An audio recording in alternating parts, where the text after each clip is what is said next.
Liquor Control Commission. I've been given strict orders to talk right into the microphone. So we'll start by clerk, please take the roll. Commissioner Curran? Here. Commissioner Harper? Here. Commissioner Miletus? Here. Commissioner Reval? Here. Chair Rosenbaum? Here. Our first item is the alcohol stipulated settlement agreement.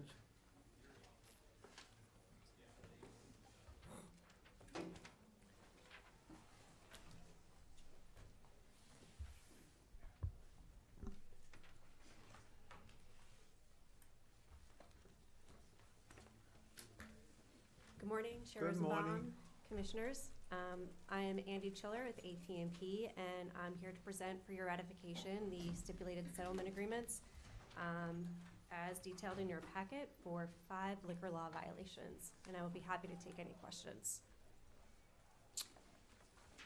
Anybody have any questions?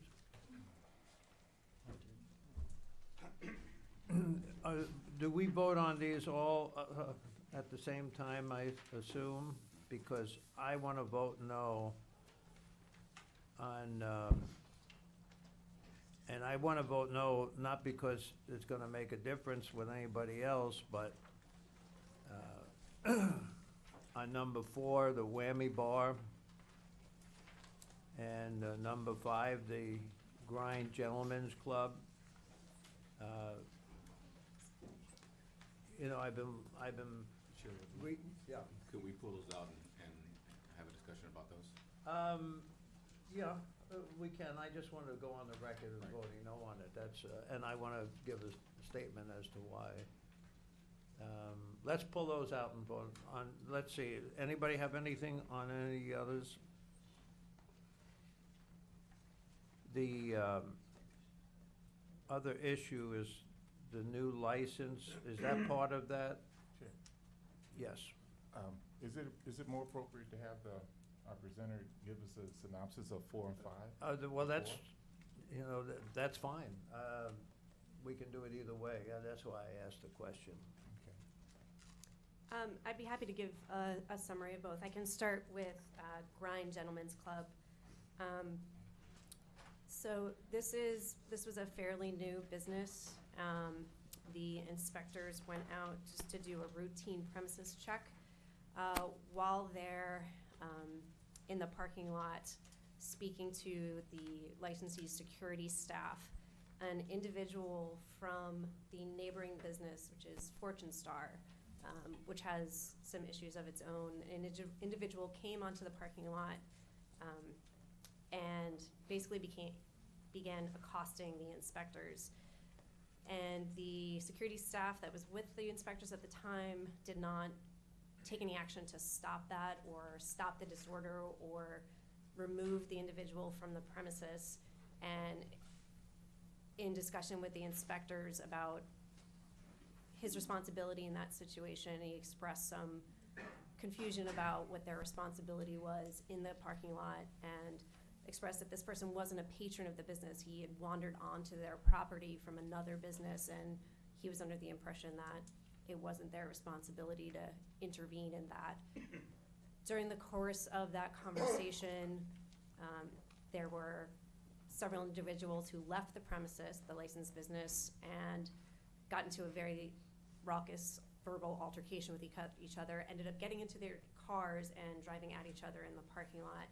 Again, the same situation. The security staff for the business did not take any steps to intervene, either in the beginning when the altercation was happening in the parking lot or after as they got into their cars.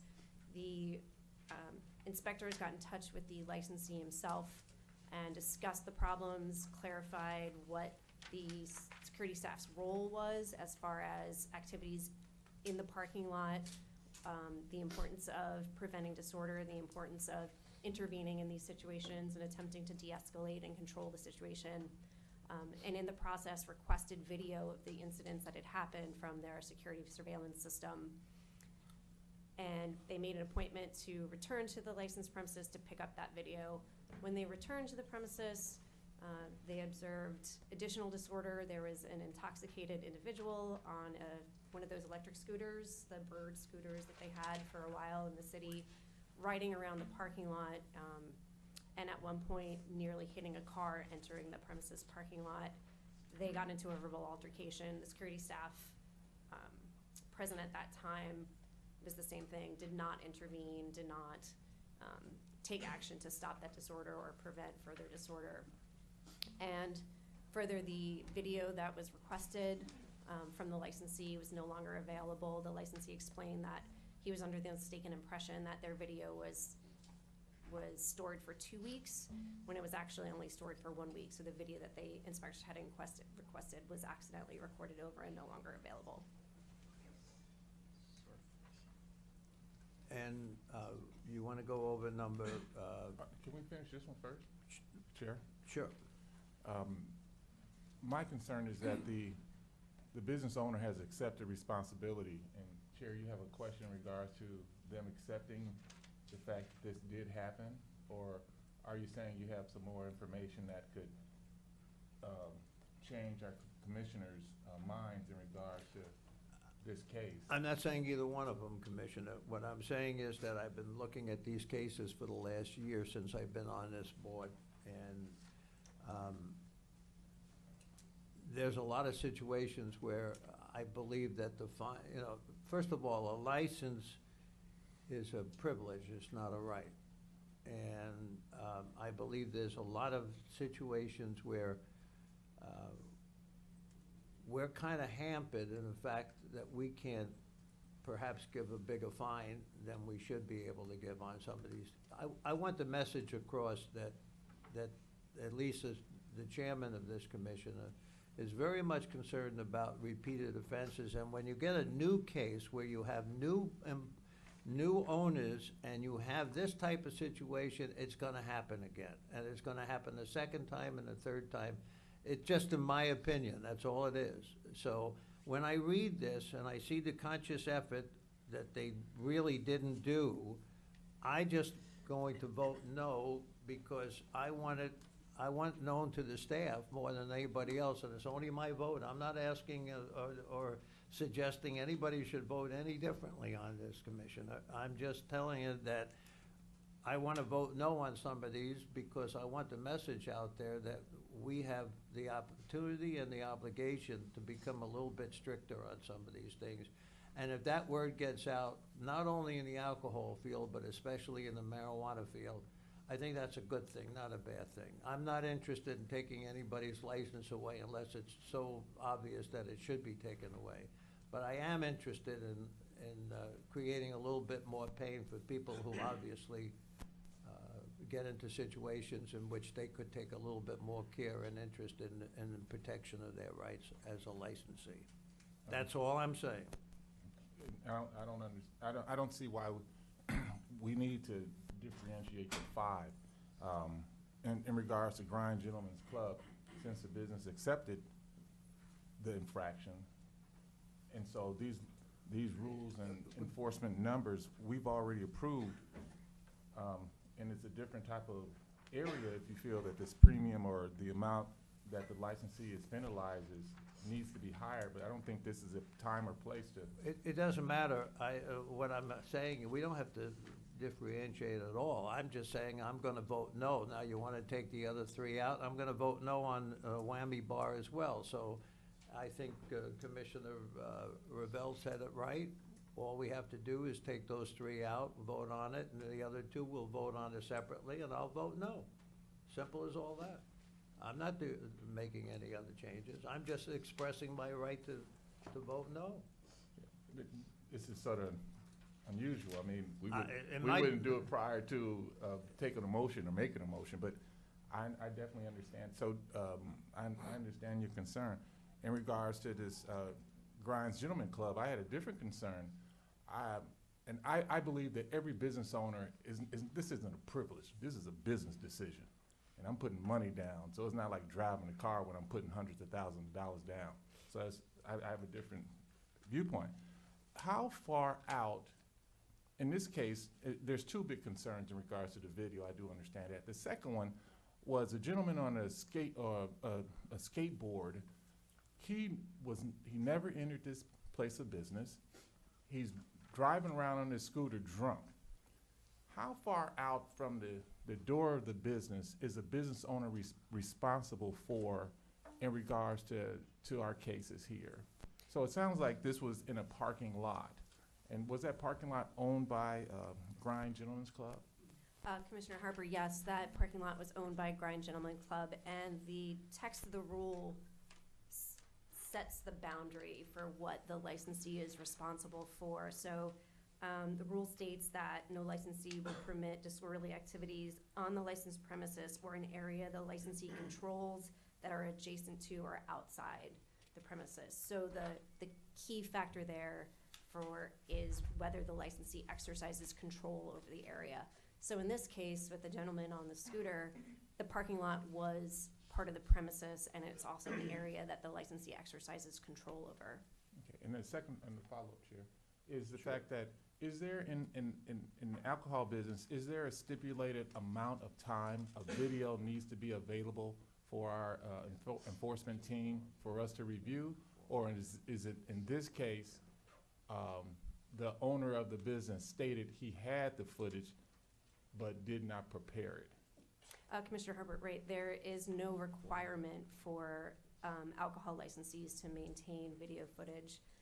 In this case, the violation was there was a lawful request by an inspector to maintain the footage that they had, and they failed to do that. So that was a violation in this case. Thank you. And Chair Rosenbaum, if I can respond to a comment that you made before about a concern about escalating and additional violations, there is written into the rules increased penalties for repeated conduct. So this was this particular licensee's first violation of this type, so that is why the penalties were set as they were. If there are additional incidents, if there are additional violations, those penalties increase. There is built into the system the idea that there are higher consequences for repeated bad behavior. And I fully appreciate that and understand it, but I've been here a year now, and I read all this stuff, and I take it all in. And I've seen all these cases where there should be a lot more penalties. You know, as I agree with Commissioner Harper, I'm not interested in taking anybody's privilege, but I am interested in sending messages out there that when you do this, be careful on it, because the next time it's gonna be more and more and more. And how many times do we read these things where there's 6 or 7 different violations, previous violations, and the license should be canceled, but it's not canceled, so here we have an agreement, and it just doesn't fit it. You know, as I'm saying, this is after a year. I've kept my mouth shut on this, but I just want to make a statement saying that when some of these egregious ones come on that I think are egregious, you know, I'm going to vote no on it. I'm not asking any of the commissioners to do anything else, and I never would. I'm just going to vote no. That's all it is. But Chair? Yes. It's sort of unfair to say you're gonna vote no before we vote. Well, I mean, I don't. The reason I said that is that we have to bifurcate these cases so that I can vote no. I asked that at the beginning. So we're gonna make a motion to separate 1, 2, and 3 from 4 and 5. And then we'll all vote on 1, 2, and 3 as a whole, and then 4 and 5 we'll vote on separately. Chair, I move to ratify Christos Pizzeria, Grotto Pizzeria, the Grove Cafe and Lounge, which are number 1, 2, and 3 in the materials, as the stipulated settlement agreements as proposed by staff for those 3 locations. Thank you. Commissioner Kern, Yes. Commissioner Harper, Aye. Commissioner Melides, Yes.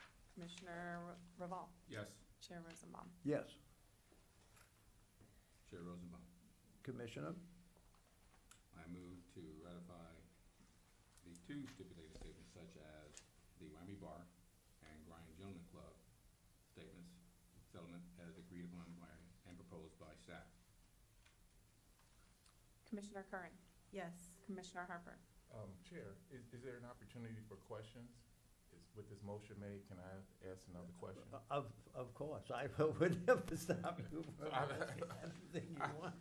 Okay, we've heard about, the question I have, we discussed Grimes Gentlemen's Club, and we had an interesting question on it. And now we have we took out number 4, correct? And number 4, again, was approved by the business owner in regards to the penalty. I would like to know, the Chair, with Whammy Bar, what's your, can you first of all give us a synopsis of Whammy Bar? And then, Chair, I'd like to hear your concern in regards to this business. Commissioner Harper, I'd be happy to. So the licensee of Whammy Bar was in her premises as a patron. She was not on duty, and she was with several other people when there was an altercation over a spilled beer, and one of the gentlemen that she was with, by all accounts, flew into a rage and caused considerable damage inside the bar. He pulled down a video lottery machine, slammed the door so hard that it broke, and then assaulted a patron outside the premises smoking. The licensee then put herself on duty by instructing the bartender not to call the police. She had told the bartender, I'll get the door fixed, don't call the police. The bartender subsequently learned about the assault outside the bar and called the police anyway. The police arrived on scene and the licensee was non-cooperative. She said she didn't know the individual who caused the disturbance and she wasn't sure who they were. It later was discovered through the police investigation and through the OLCC's inspector's investigation that she in fact did know who the gentleman was, and that she failed to provide that information to the police. During the course of the investigation, she also told the police that she was intoxicated to the level of not remembering much about what happened that night. So that was the basis of charges. And then there was an additional administrative charge. There was a server education designee who had quit the business and she had failed to designate a new one. So, on all these cases that come in front of us, the issue is already decided that the agency and the owner are in agreement and that they're asking us to ratify that agreement. So to say that the owner and the agency has already been in an agreement is redundant, because that's why we're here, and they're asking us to complete it. I read these things, and I don't agree with the agency, and I don't agree with the owner. That's why I'm voting no on this, because once in a while you come across, when you have an owner that conceals facts, and I'm not gonna say lies, but is less than honest in their approach, that there is, a situation in which there's no compunction on their part to mislead, that's gonna happen again in some form or another. All I'm saying is to send a one-time message that because the agency and the owners agree on this doesn't necessarily mean that we have to agree with it. It's as simple as all that. Nothing more, nothing less. And my colleagues are going to vote yes, and I have no problem with that. But I want to just send a message out here today that maybe in the future, some of these things are so egregious that maybe we won't vote on it, or maybe the agency will take a look at it. We've had this discussion before. Maybe the agency will look at it and say, no, maybe this one the commission's not going to agree on. It's better off to be more conservative and taking a tougher approach to some of these things when there's misleading and there's an obvious effort to mislead. We don't have to condone that on occasions. I'm not overwhelmed with this thing. I just want to vote no on these two, that's all. Chair, can I ask a question? Sure. Procedurally, what happens, we vote no on, let's say if we were to vote no on 4 and 5, what happens next? It gets kicked back, and then do they appear in front of us? No. Or do they have to go to the ALJ or? Commissioner Melides, their hearing rights would be restored, so they would have the opportunity to request a hearing to go in front of the ALJ and conduct a hearing, and then if the ALJ would enter a proposed order, and at that point, it would return to the commission. After the ALJ, yeah, okay, If they appealed. yeah. It always comes back to us. Yeah. And that, Mr. Chairman, if I may, Of course. I share in instances the exact frustration about our progressive scale, where we start. I do think, APMP is limited by rules and the categories of violations of our current schedule and our current financial schedule for those violations. I think that's a project that we have put on the work plan for you to work through so we can move up that scale if needed. And of course, we're limited by the 5,000 maximum, so you don't want everything to hit the maximum right away. And that's an issue that only the legislature can resolve for us on the top end of the $5,000 per violation And cap. hopefully, we're working on that. Yes. And I've been involved in that, and from the third month I was here, I started raising this question. So the more I raise the question, the more, the more necessity is to look at it, or perhaps even the urgency to act on it. So I think everybody understands where I'm Understand. coming from. I know you do, Steve. I mean, we've had this conversation many times. Should I repeat the motion? Yeah. Sure. I move to ratify the stipulated settlement agreements as proposed by staff for Whammy's Bar, and the Grind Gentleman Club. Commissioner Curran, Yes. Commissioner Harper, Yes. Commissioner Melides, yes. Commissioner Reval, Yes. Chair Rosenbaum. No.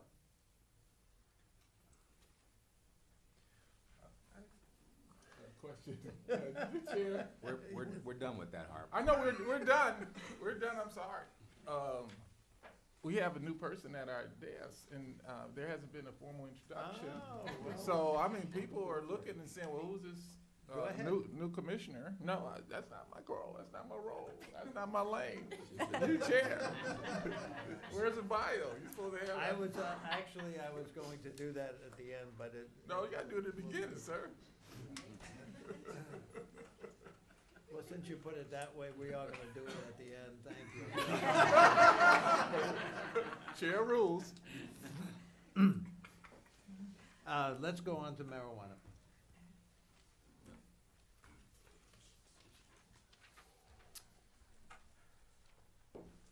I present to you for ratification six stipulated settlements for marijuana law violations, and I would be happy to take any questions. Any, I have a question on the business, where is my big boy at? Yeah,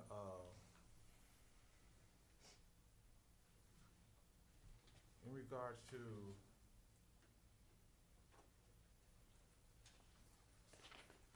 if you can just go over the biggest case here, or the case involving Panda Farms, and a number of the categories involved security cameras, and we used it redundant two or three times. Can you just go over that case? Yes, Commissioner Harper. So Panda Farms, this notice of violation was actually amended a few times. There was a series of investigations that led to additional charges being added. The initial investigation started with an anonymous report of violations on the licensed premises, and the original notice was actually for just a civil penalty and suspension. However, subsequent investigations by inspectors discovered additional violations and more of the same types of violations that was originally found.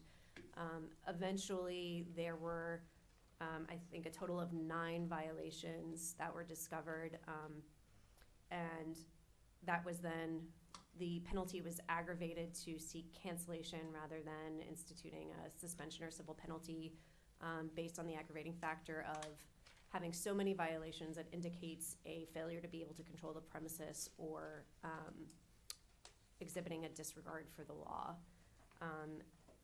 And one of the charges that was added on later is the same charge as was instituted earlier, but it was decided that it was a completely different time and a different location. They basically repeated the same behavior despite inspections and instructions from inspectors. So it was added on as an independent charge because of the independent factors underlying that violation and the fact that it wasn't discovered at the same time as the others. And then we're also voting in regards to relinquishing their license. Correct, Commissioner Harper. That's part of the settlement agreement, is that they will either transfer or surrender their license as part of the settlement. And with that also, they will, each individual that's transferring the license they will be receiving a letter stating that we will not in the future allow the owner of Panda Farms, Hadley Maida, receive a marijuana license in the future. It's not determined. These violations will be part of their compliance history, which will be taken into consideration by the licensing department in any future license application. We don't really speak to whether or not the licensing department will make a decision one way or the other, but this will be part of their compliance record that will be examined in determining whether they are licensable in the future. And I think one of the questions that the chair would have is that with all these infractions, there is no monetary number on these infractions. Is that correct? Correct. The loss of their license is, in our scheme, in our rule scheme, cancellation and or loss of license is considered the most extensive penalty. So there is no additional penalty on top of the loss of the license. Jared, is that okay? I think Steve, yes, it's fine. I think, Steve, would you take just a minute and give the commission a better idea of what we're trying to do with the fines and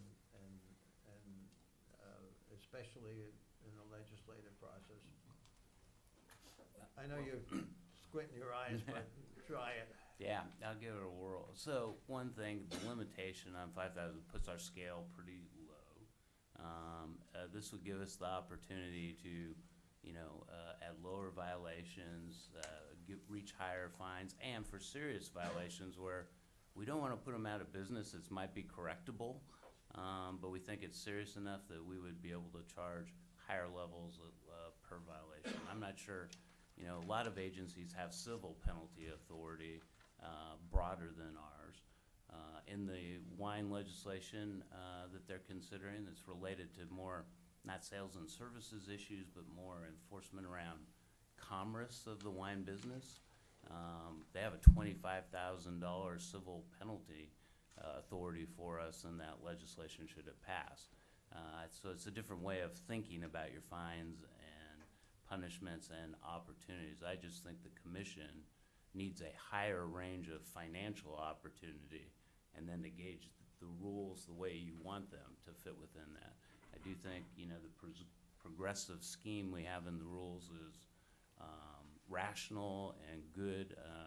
There may be some aggravations and things you find to be more serious that we'd want to look at changing in the rules in our work there. But basically, on the legislative side, I think it's just getting a greater range of financial penalties. Chair Wilson. Commission. When we talk about taking their licenses, are we talking about the entity, or are we talking about the single owner, or are they multiple owners in this particular case? Well, each of the entities are licensees for this one individual license. Each licensee, each entity, and each individual that counts as a licensee under our rules, this compliance history will follow them. I'm not sure if that answers your question, Commissioner. I guess I'm looking at, when we're looking at, the corporate term for the corporation is a person. Mm-hmm. So are we talking, but as regards to individuals, Yes. This one individual has all of these different licensees, or are there other individuals that share ownership in those corporations that we would also be removing them from the scene? Yes, Commissioner Reval, the short answer is yes. So every individual on that application, every member of the corporate entity that counts as a licensee, they will know, this license will no longer be theirs. Thank you. Chair, I have a question in regards to the Clean Karma Gardens also. My favorite pet peeve is cameras. And and also the tracking using metrics.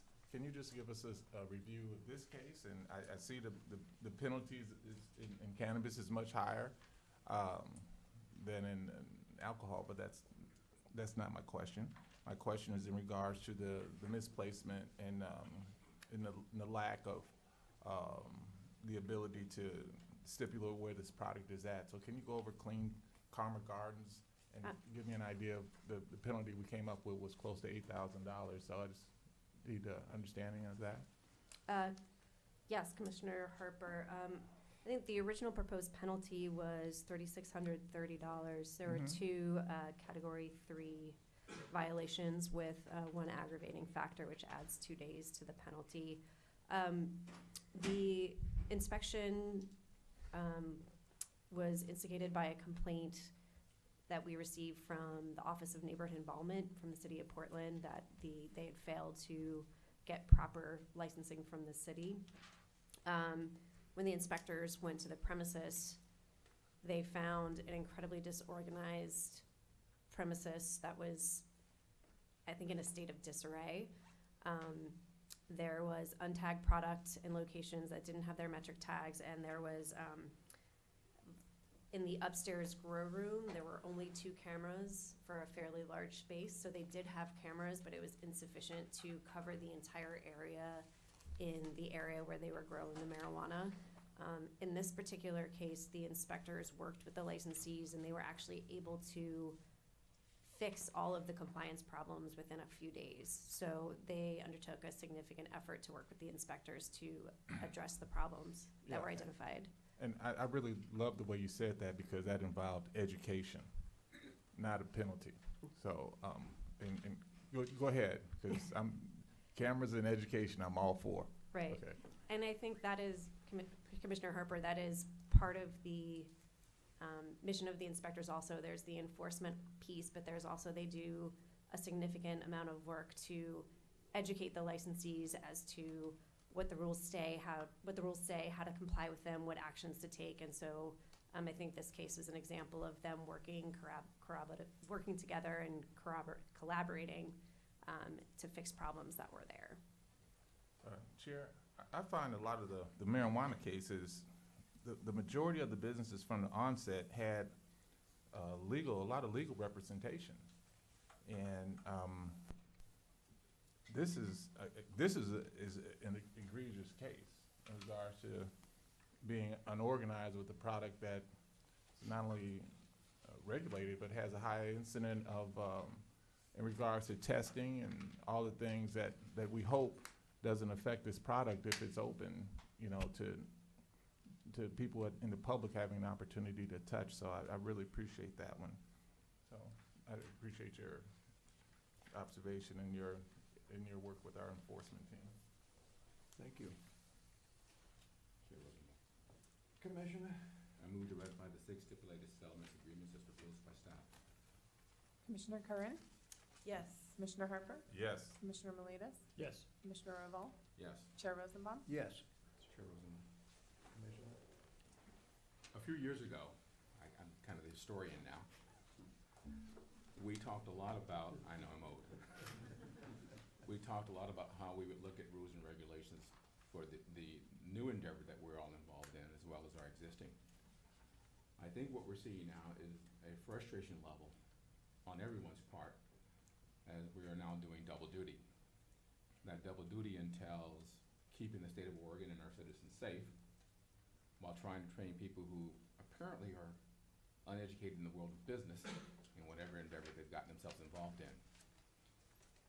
I used a term that this hopefully would not get us involved in the Wild West and what we're doing. I think we're rapidly approaching the Wild West in a lot of our endeavors as we try to regulate both industries.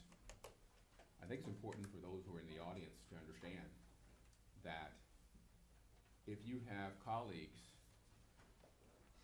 in these different industries, they're going to be held to a much higher standard, and there's going to be less tolerance for violations or corruption.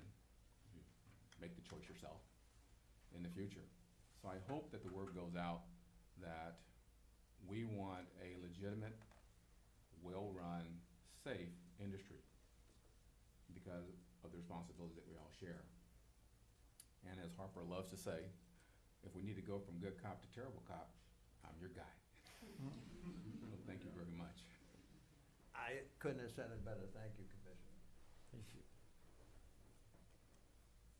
License stipulated settlement agreement.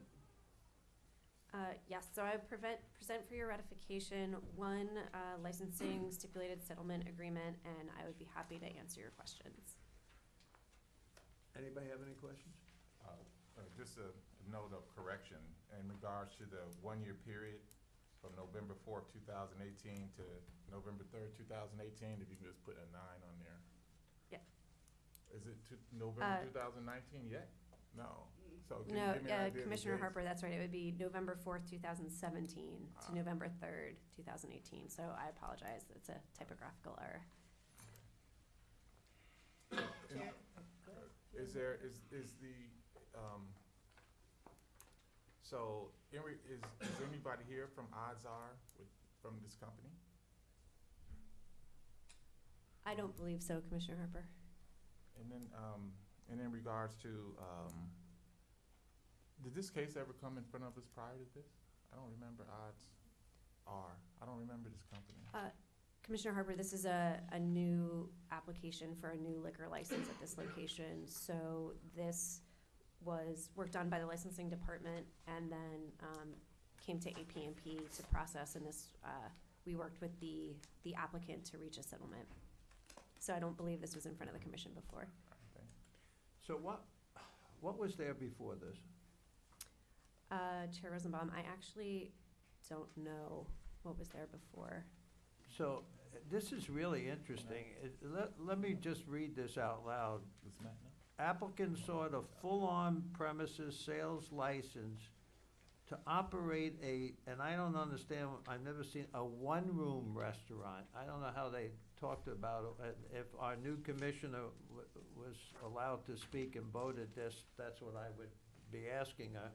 But to operate a one-room restaurant and bar in which constitutes a problem area which is basis to deny the application. Now, it says Portland Police reported a total of 66 relevant incidents that took place within 500 feet of the premises in 1 year period.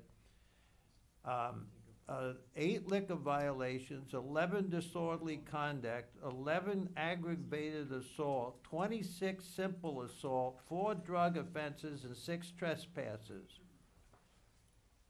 That's pretty wild when you read that. So I wanted to know whether or not there was another bar or restaurant. This is a one-room bar and restaurant. And then it goes on where it says that no sales of service of alcohol from 1:30 a.m. to 7 a.m. You're not allowed to sell it at that time anyway, are you? Chair Rosenbaum, you're not allowed to sell after 2 a.m. So it's 1:30, 39. it's 30 minutes, and then there will be no patron entrance or re-entry into the premises between the hours of 1:30 and 7, another half an hour, right? And then patrons must possess no more than 2 containers of alcohol at one time, and the amount of alcohol in the container will be no more than 16 ounces. Why put that in there? I'm just trying to understand this. I've never seen one like this before. So Chair Rosenbaum, when they the number of police incidents in that area is not tied specifically to that particular location. It's They look the in area. the area, I know so that. it's essentially the inner southeast in Portland. And a lot of the problems that occur happen later on at night when people have been consuming alcohol for a longer amount of time. So to sort of to cut off the potential of patrons of this premises adding to those problems, they stop the sale of alcohol earlier, and also they limit the number of drinks that an individual can get at one time. So it's 125, a patron can't go and order 6 beers and basically circumvent the rule that they're not supposed to be buying drinks after 1:30. So they're just rules aimed to stem the later hour consumption of alcohol so that people do not reach a level of intoxication that would then spill out outside the premises and add to potential problems in the area. So the agency is obviously concerned that this is a potential problem area, correct? Yes. And so would you explain to the commission, I mean, did the owner come in and sit down with the agency and said, this is what I want to do, and the agency said, there's too many problems there, but we'll give you a license with these stipulations? Chair Rosenbaum, that's correct. So the applicant sent in his application for the particular location. That application gets analyzed by the licensing department. They look at the licensing history, if any, for that particular applicant. They also look at the area to determine if it is a problem area, and that's set by rule. If it is a problem area, that is a basis to deny that license, but also written into that rule is a good cause analysis. So if the applicant can show good cause to overcome that denial basis, they can be entitled to the license. And good cause in this circumstance would be a demonstration that they would not contribute to problems in the area and that the applicant has the willingness and ability to control the premises. And there is a back and forth between the applicant and the licensing department. They submit information about the type of business, the type of entertainment, the hours. They also submit what is called a control plan, which are elements of their security and safety and policies regarding controlling the premises. And if that control plan is part of what the commission will consider to be good cause, the commission has the authority to basically take elements of that control plan and make them restrictions on the license. So these are things that the applicant says, oh, I'm gonna do A through B, and then the commission comes back and says, that's great, but we're gonna make A, B, and C restrictions on your license. It's just going to be codified and documented as part of your license. And that is a negotiation between the applicant and the commission, and that's what happened in this particular instance. The applicant and the commission agreed that these particular elements of their control plan would be instituted as restrictions on the license, and they entered into a settlement agreement, and it's here for your approval. I get that. The restrictions is a half an hour. That's it. Cut away everything else, it's a half an hour. Now, let's play a hypothetical. Let's assume that I was representing the agency, and I sat down with these people knowing what this area is.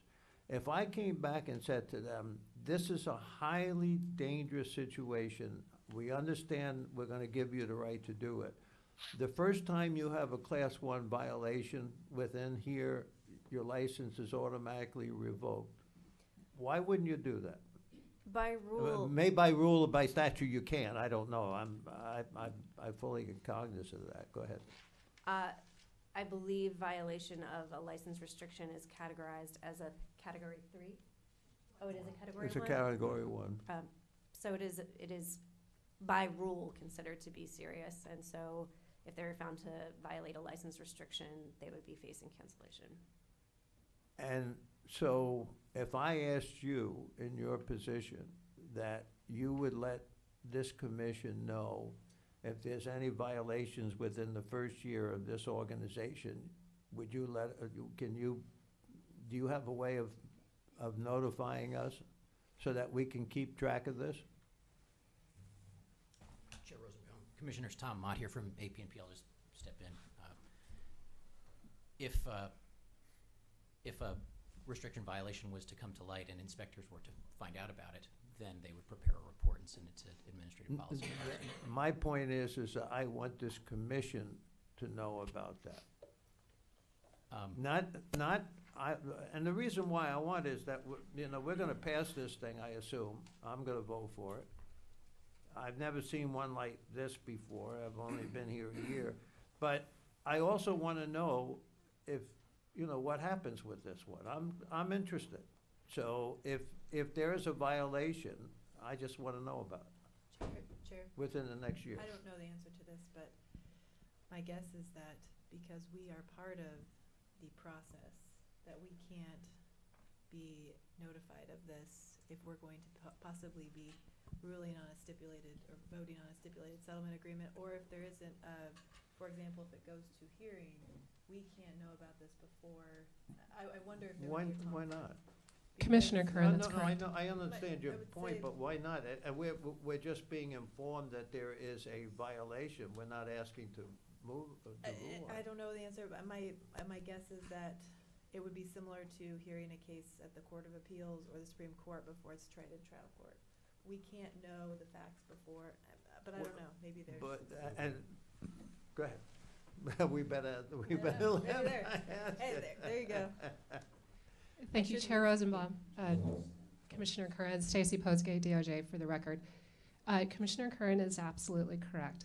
So there's a couple of parts to this. The first thing is, it's not technically or legally a violation until you issue a final order saying that it's a violation, meaning that it comes to you.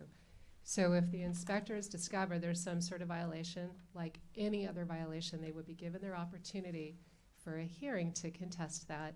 ALJ issues an order, and then depending on whether that order, whether there are exceptions are not filed, it would come in front of you or Steve would sign it.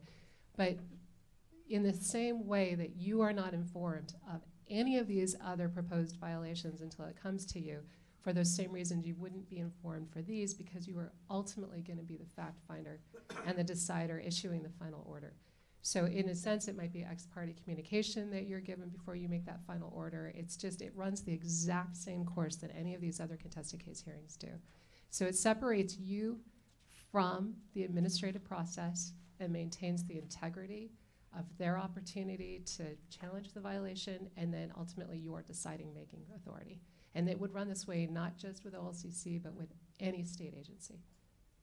Okay, fair enough. I have a question. And I think the reason why the chair and I asked if you spoke to this company, and one of the issues that I deal with as a commissioner is equity. With this case being approved with this stipulated settlement agreements, you're also telling me that all businesses, if they came forth and showed you some specifics in regards to them operating their business at this address, potentially could have been approved for this location. We've had some incidents in the past, and I've been a commissioner for 7 years, where certain businesses were not approved and didn't get to us in regards to the stipulated settlement agreement for them to have this business. And I'll just say, in the future, if a business comes forward with the disapproval of the city of Portland, and we approve them, that means any business that comes to speak to any of the commissioners potentially should have been approved for this location, and is not based upon this company having a conversation with you or making a recommendation that in regards to the time they're open or the time they close or the time and number of drinks they provide for the patrons. And is that fair to say? Commissioner Harper, if I'm understanding you correctly, there are additional considerations that the licensing department looks at in deciding whether or not to grant a particular applicant's license. I can't speak to all of them. I'm not part of the licensing department, but I know that as we've spoken about before, compliance history is an aspect of it. There are other considerations. So if another applicant other than this particular entity asked to open up a bar or a restaurant at this location, it would be an individualized evaluation and analysis of their history, their business. For example, one of the factors in this case was that the percentage of sales that they predict will come from alcohol versus food, and in this case, it was close to half and half. They predicted that about 55% of their revenue would come from alcohol sales and the remainder from food and other items.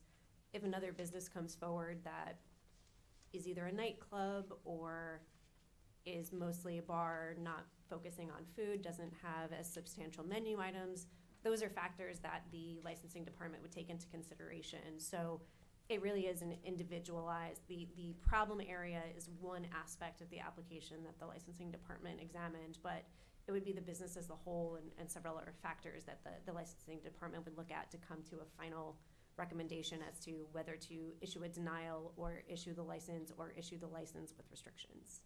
And I'd like, Commissioner Miletus, I mean, you see this a lot in regards to the approval and people coming to you with these businesses. Do you have any?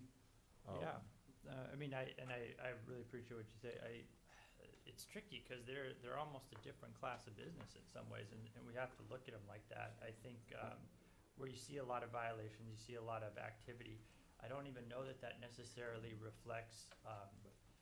It really comes down to how good the operator is, and I think that's kind of what I get out of this, is that the staff seems to have done a pretty great job at vetting and taking into consideration the specific operator, because there's going to be bars and nightclubs and places that just by their nature are going to be prone to, I don't know, more lively activities. And so it really depends on having a good operator that can be a good partner for the agency, that can be a good licensee and kind of maintain things.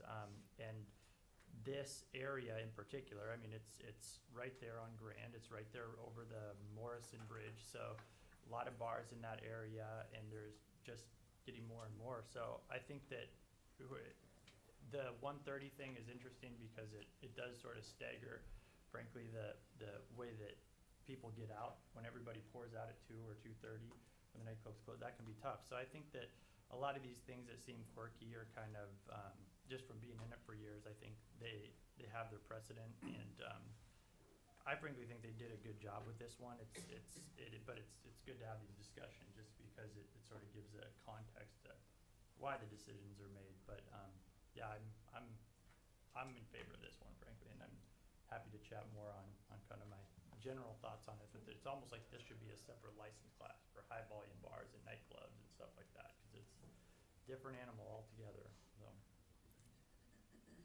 Mr. Chairman, if I may, I just want to inform the commission, remind you, in May, we're going to be looking at our liquor license standards. Danica's going to be reviewing those for you, so you have a better sense of how they fit in our full scheme appropriate time.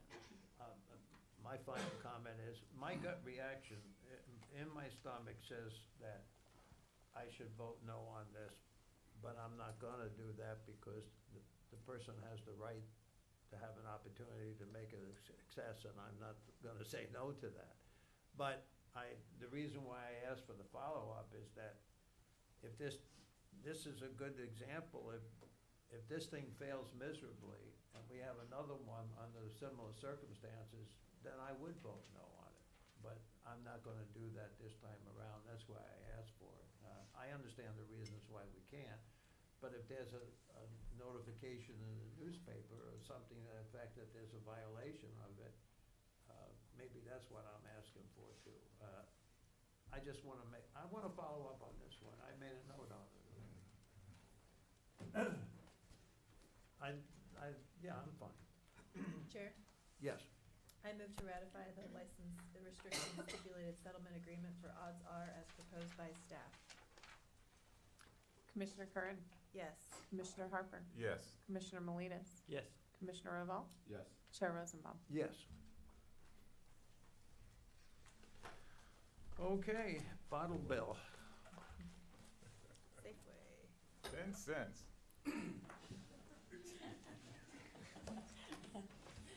Good morning, Chair Rosenbaum, Commissioners. For the record, I'm Becky Vogel from the Bottle Bill Program.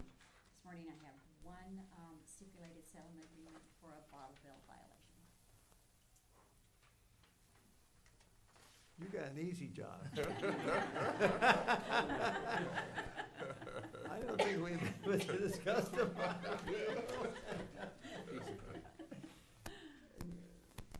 Laura, please take the roll on Chair, Oh, Yeah. motion. it. Oh, I'm sorry. I move to ratify the bottle bill violation stipulated settlement agreement for Safeway store number 2696 as proposed by staff.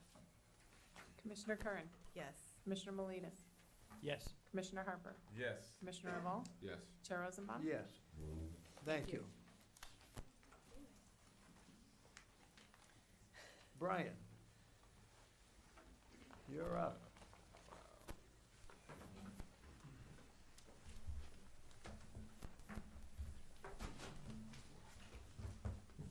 Morning, Chair Rosenbaum, fellow commissioners. For the record, my name is Bryant Haley, Compliance Specialist for the Oregon Liquor Control Commission. I have two colleagues with me up here this morning. Let them introduce themselves. Stephen Crowley, Compliance Specialist with the Oregon Liquor Control Commission. Emily Feblis, Rules Coordinator. So this morning we're here to approve the amendments to Division 25 in regards to House Bill 4089, which passed the the 2018 legislative short session. The bill alters the way in which hemp enters the Oregon Liquor Control's license system. So hemp handlers and growers will be able to transfer into the metric system, and then it'll be tracked all the way to the terminal sale there of hemp items. So that includes similar items to marijuana. Staff has taken the entire summer and fall to work through these issues as they're pretty complex in implementing them along with Division 25's recreational program. We've worked with our partners at DOJ and ODA to make this work. This is rapidly evolving as the Farm Bill is passed as well, and we're waiting on federal guidance too. So this will be before you again on hemp in the near future, and I feel very fortunate to have all those partners at the state level working together to get this correct. With that said, I'd be happy to answer any questions. Commissioners? Um, Go. Michael, go ahead. Congratulations. I mean, I've had a number of people in Oregon call me about this, and everybody's pretty excited. It's one thing to approve this House bill, but another thing is to ask, do we have the enforcement arm, and do we have the staff available if this is approved to manage this here in the state of Oregon? So, Commissioner Harper, I think what you're asking is scale. You know, what kind of scale will we see and what kind of influx? There already exists an industrial hemp market. If you go into any store these days, you'll see these products. I think I left a meeting here and I went up to New Seasons to grab a sandwich, and they were doing a CBD sampler right there. You know, so it was interesting to leave and then see it out in the public. Those aren't our control stores. We don't know how much will be transferred in. We don't know the interest within the industry of what particular points they'll enter, whether we'll see more processors doing it or it'll be sold through a wholesaler down to the retail. We really don't know yet. But we have heard quite a bit of excitement out there. We've heard some reluctance from ODA farmers ODA farmers with the THC issue, with transferring in. Some people just don't like the idea of being involved in recreational marijuana.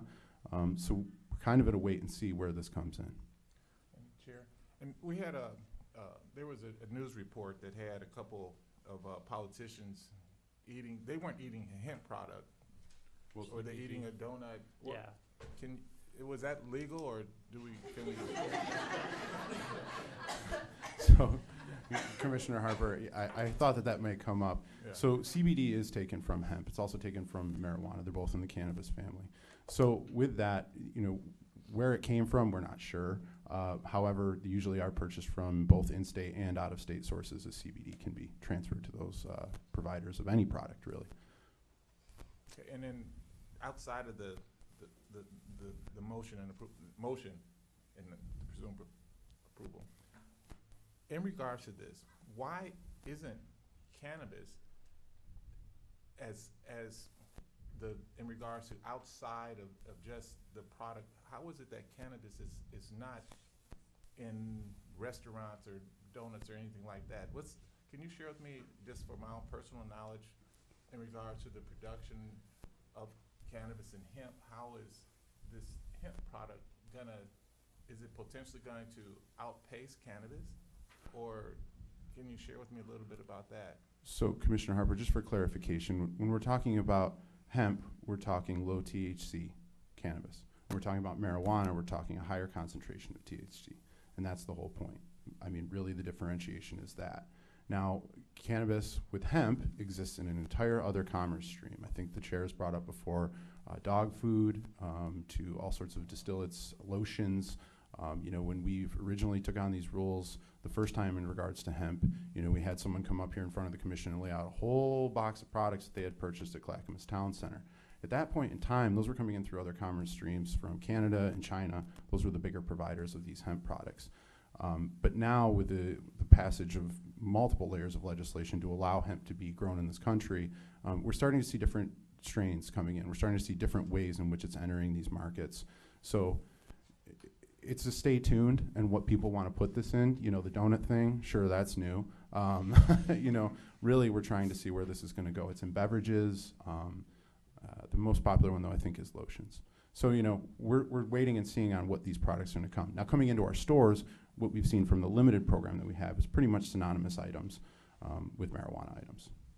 And last question, Chair, is in regards to safety.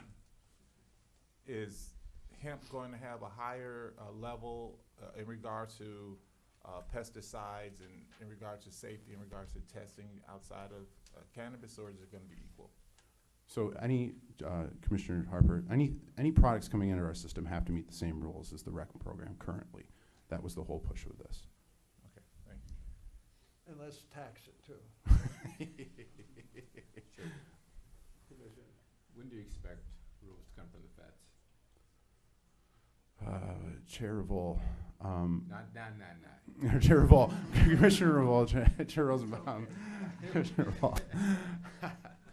That's a great question. I think with the passage of the bill, there was a lot of the farm bill. There was a lot of excitement, and then we had the shutdown. So we're continuing in a wait and see approach on that. Sometimes rulemaking at the federal level can take a couple years. There are differentiating states' interests in this. I mean, some states are very excited at the prospect, and others are more reluctant.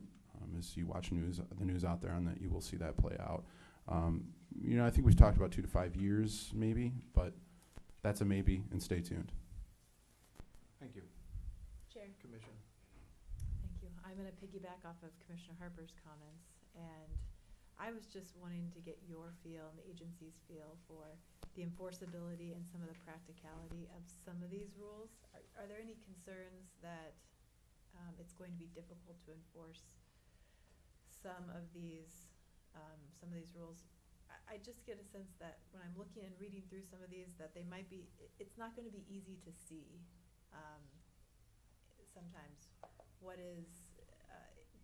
the level of CBD is in something. If I go to a donut shop, for example, and I get a donut with CBD in it, it's not going to be apparent to me the level.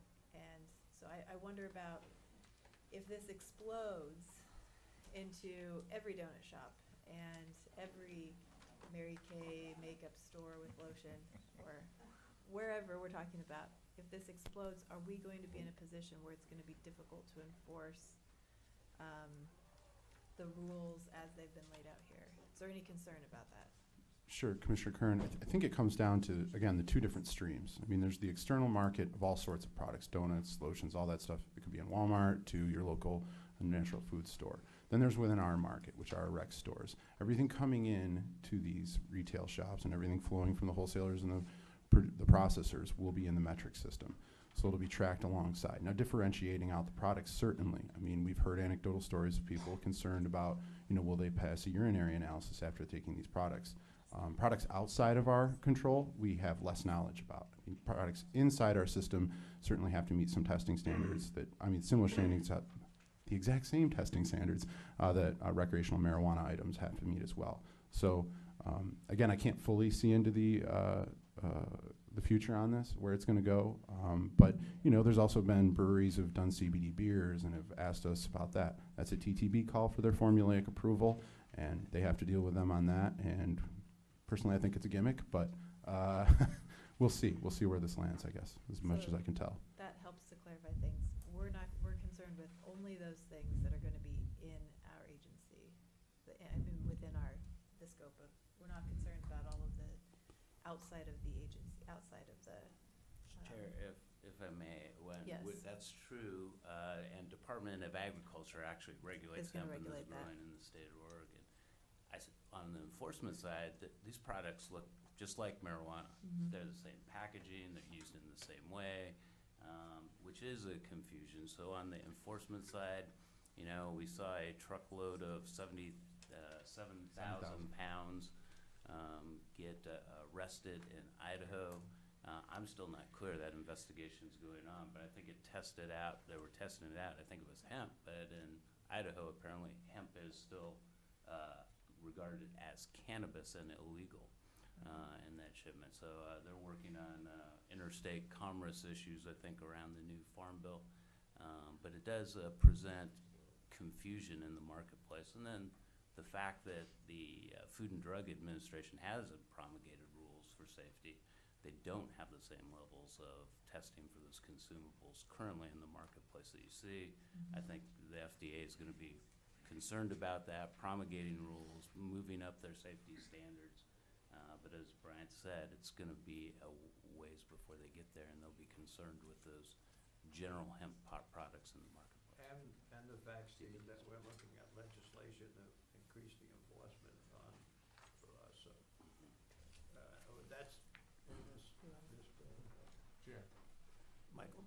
I move to amend OAR 845-025-1015, 1060, 1335, 2700, 2750, 2800, 3210, 3215, 3285, 3500, 8520, 8590, and adopt 845-025, 2705, 2755, 2760, 2775, 2785, and repeal 845-025, 3285. Effective, oh, I gotta say it. Where's effective at? Effective March 1st, 2019.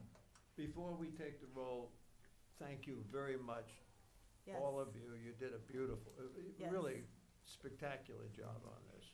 So we appreciate it very much, thank you. And while I'm at it, Andrea, thank you for all the work that you do. Sometimes it's not appreciated, but it really is. Thank you, So Chair. thank you.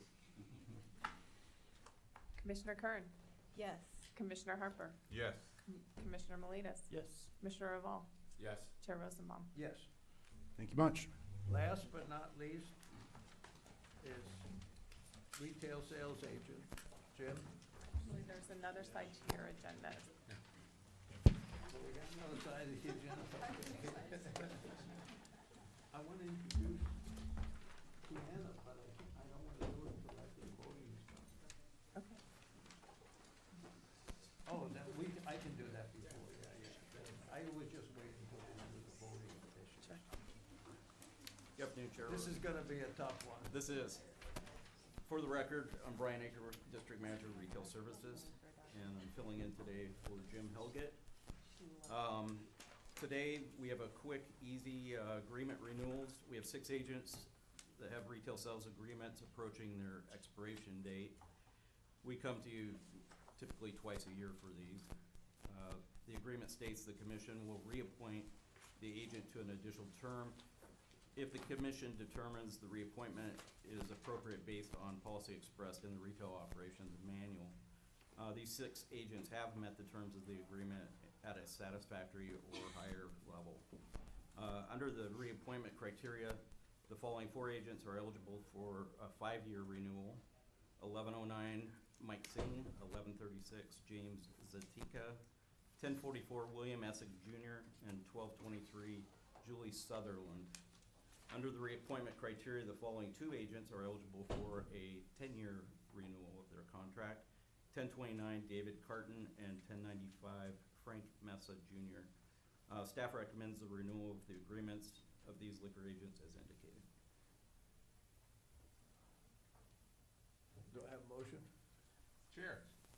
Commissioner Harper? I move to approve the renewal of the 6 agent agreements listed above and just shared.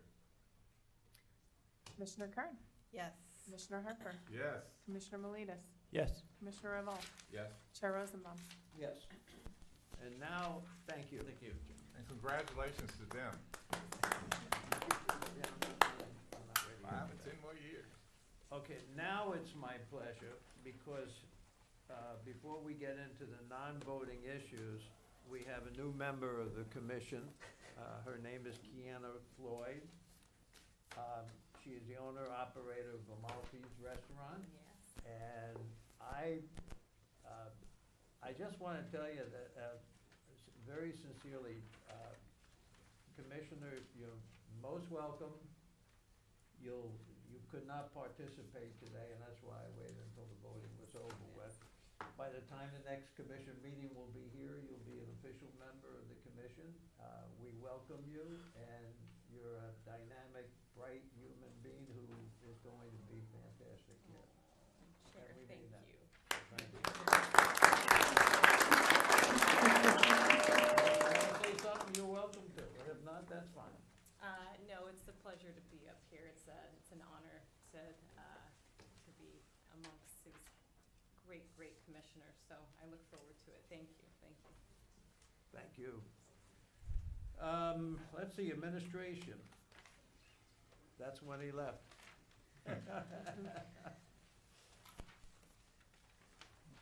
God, I've been seeing a lot of you, Renee. Which is good. This is good. Yes. Good morning, Chair Rosenbaum, members of the Commission. For the record, Renee Niedermeyer, Director of Government Relations and Communications. We've had, the legislative session is in full swing. We had a very busy legislative day yesterday. Chair Rosenbaum joined us down in the Capitol and we had multiple meetings with legislative leadership and some of our Ways and Means and policy folks, and really was a real champion for our IT needs coming forward, and was real help to us, and I appreciate that. Thank you very much. And I look forward to bringing other commissioners along with other meetings with legislators, because it makes a huge difference when we do that. Yesterday, also, our prospective commissioner had her rules confirmation hearing, and Kiana Floyd, we're looking forward to having that Senate vote and bringing you onto the commission here as well. Amanda Borup was working while we were all busy meetings. Amanda Borup was participating in a work group on interstate commerce agreements for marijuana, and I think where the direction where that's heading is if there is a change in federal law, then that sets a trigger, so we can move quickly. So that's that we expect an amendment to be coming forward on that bill, so we can implement quickly. We so also earlier this week on Tuesday, we had a hearing on the creation of an industrial hemp commission, and yesterday morning there was a Judiciary Committee hearing that had 3 wine labeling bills up. Our director, Steve Marks, was able to make a few comments at the beginning, basically showing the commission's, expressing the commission's support for the work that's to be done. We expect that out of this, we will get some responsibility and with staffing and funding along with that. So we'll be moving forward on that.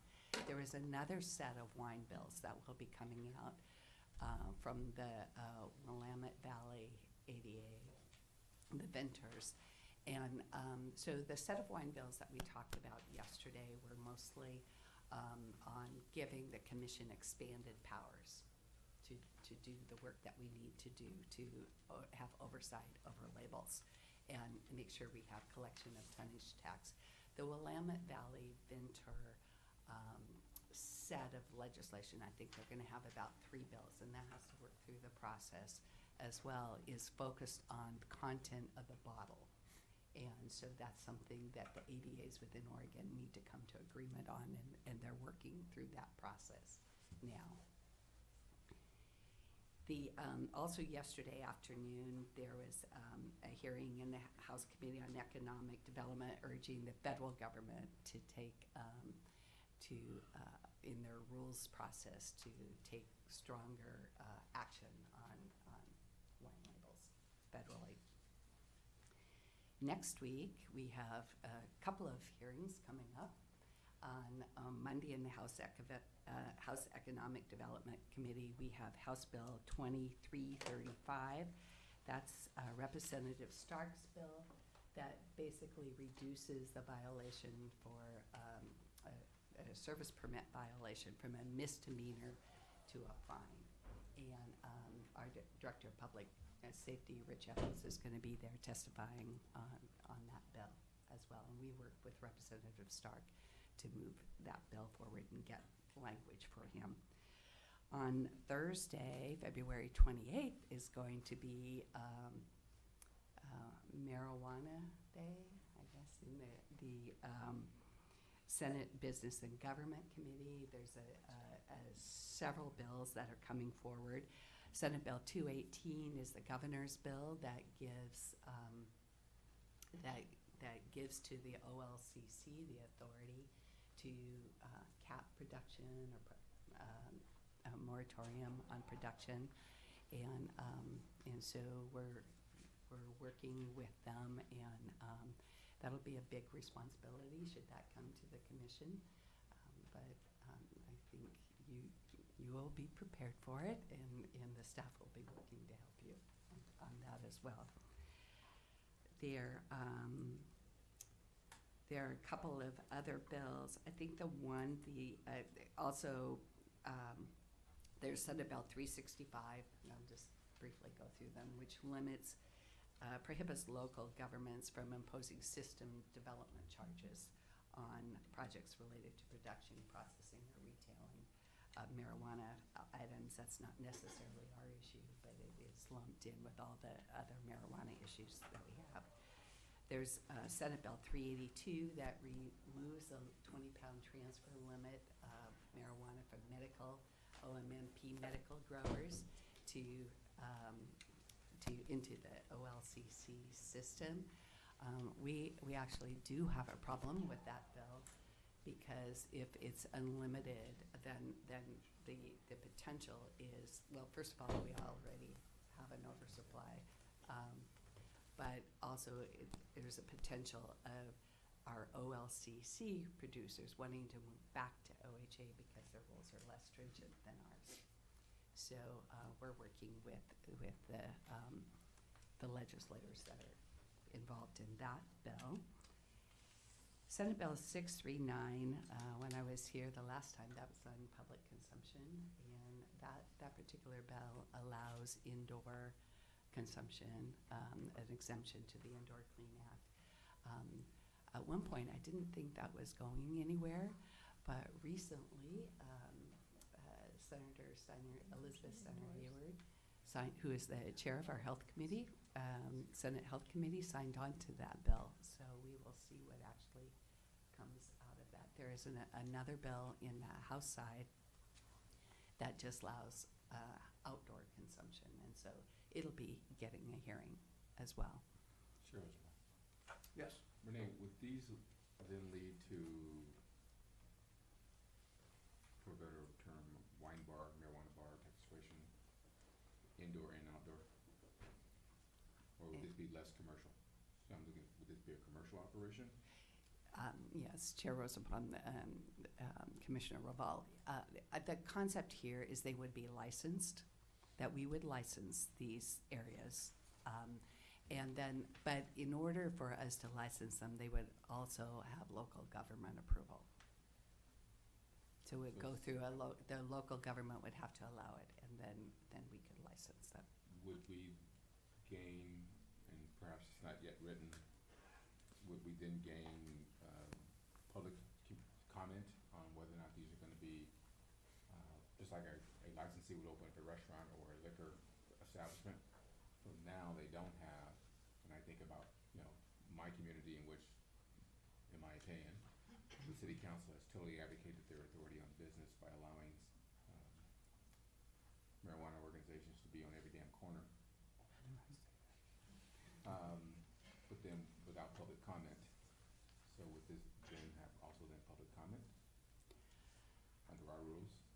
Chair Rosenbaum and Commissioner Raval, my assumption is that we would do rulemaking around this, and public comment is always allowed.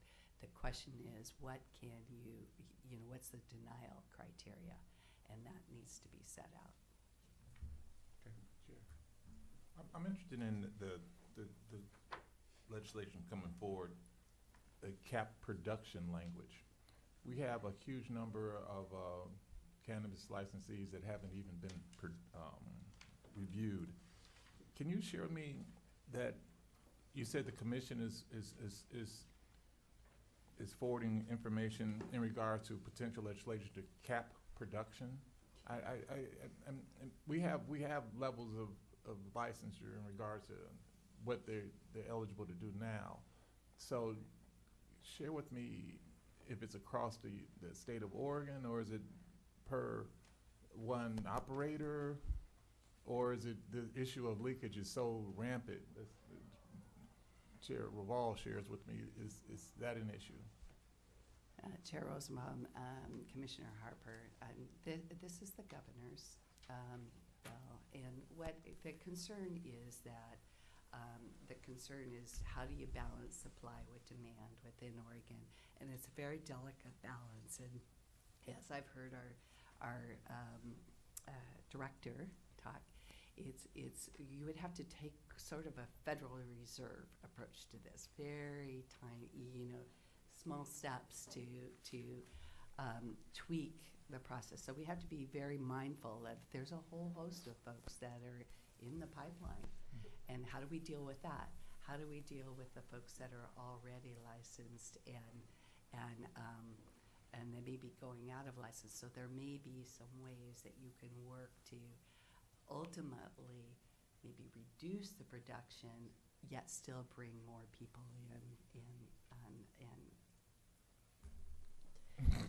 It's gonna be a lot of work. Yeah, I mean, I watched the All-Star game. They had more guys shooting, and we brought more guys in. So it's a little tough. More point scorer too. I am not saying this is going to be an easy process at all. Okay. A lot of questions to be asked and answered on that. There are, Senate Bill 585 is also going to receive a hearing next Thursday. It directs OLCC to establish a responsible cannabis retailer program for cannabis retailers, which we have a responsible alcohol retailer program. We have that. However, this particular bill, and we're working on this as well, this particular bill exempts them from any sanctions at all if they're if they're in this program. So if they divert, if they do anything, then they're exempt. So we need to look at that one very carefully. Jerry, is that the one you're involved in? Because it's no fine.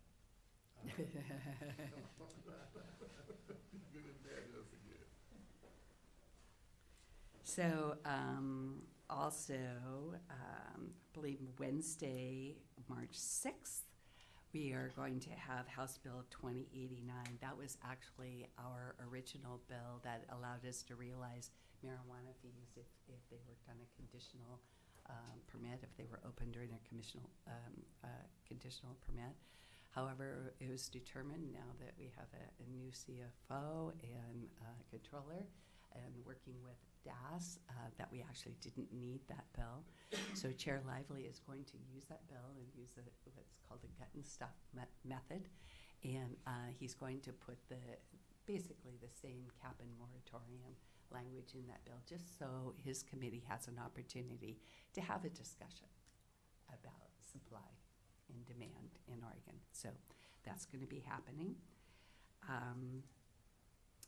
March 11th, 12th, and 13th is when we expect to be have our first meetings before our Ways and Means Committee, and we'll be talking about our alcohol program, our marijuana program, and our bottle bill program, and our budget.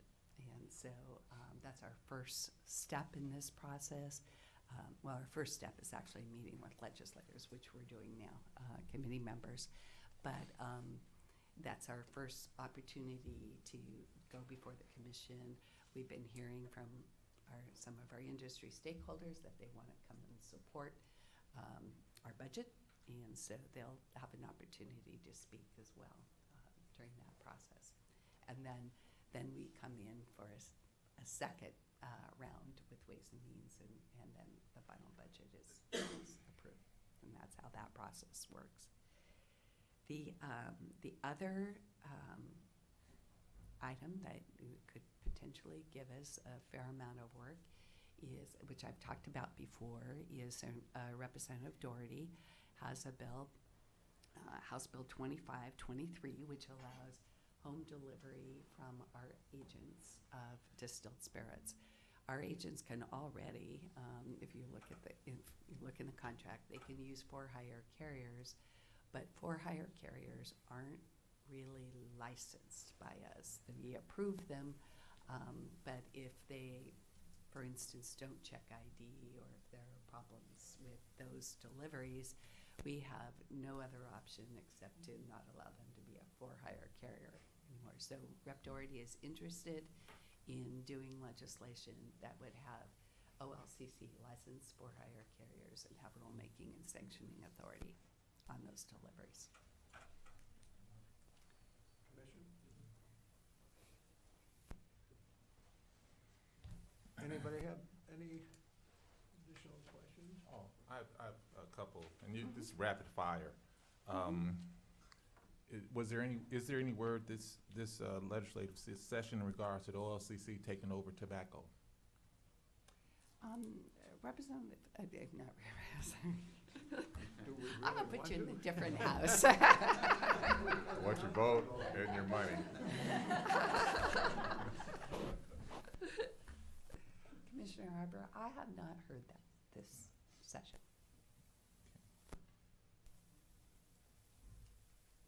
Any other questions? Yeah, I just have a couple. One, I served many years in the Michigan legislature and was counsel to Speaker of the House, so I know this process very well. I want, especially the commissioners, to understand Renee is very well respected down in the Capitol, and it was a pleasure seeing you work yesterday. The other thing is Steve is an incredible asset to us in terms of not only the day-to-day activities, but he has an incredible amount of respect in the Capitol as well. So we're very well placed in terms of, but the process is overwhelming on some days. I think it was W.C. Fields who said, if you want to see if you like good sausage and good legislation, you shouldn't be around when either is being made. And that's really quite true. The thing that I want to say is that, and I want to go on record on this, everybody on this commission knows it already. The most important thing we have to get through, in my opinion, is we need $7.5 million of unscheduled funds to create the necessity for our IT programs. We have, and we made no bones about this, we have an incredible amount of data that needs to be processed. We do not have the tools to do it today.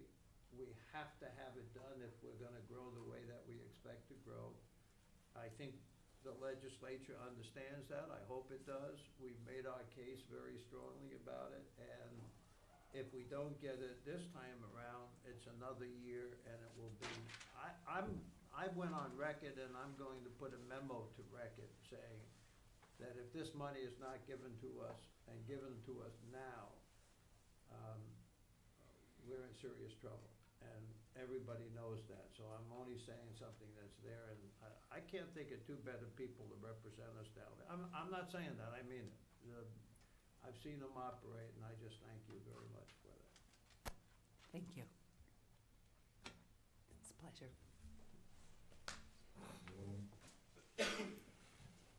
Supply study summary. It's all up to you, superstar.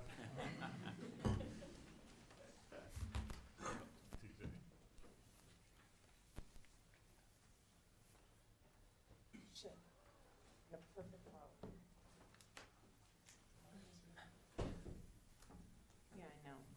Just a sec. You know what, can I take the liberty, can we take a 5-minute recess before we get started? Okay? We'll give you a 5-minute brief break.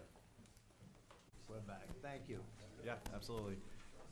Chair Rosenbaum, Commissioners, for the record, TJ Sheehy, Data Analyst with the Marijuana Program here at OLCC. I've been asked to provide a presentation and overview of the findings of the supply and demand report the legislative report that we sent to the legislature on January 31st last month. You may recall at the last commission meeting, we had a working lunch where staff presented the methodology of the report.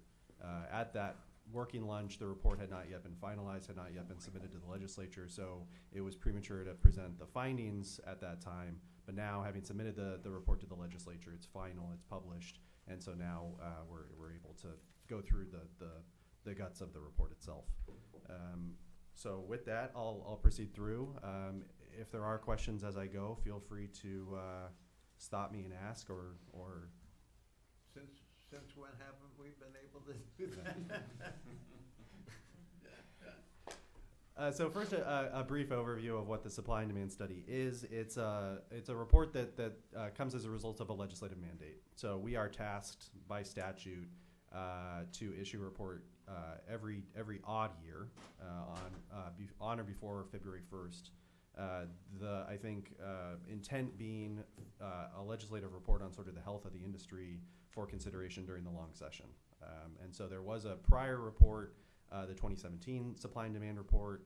That was after we had licensed retailers for only, I believe, 4 months at that time.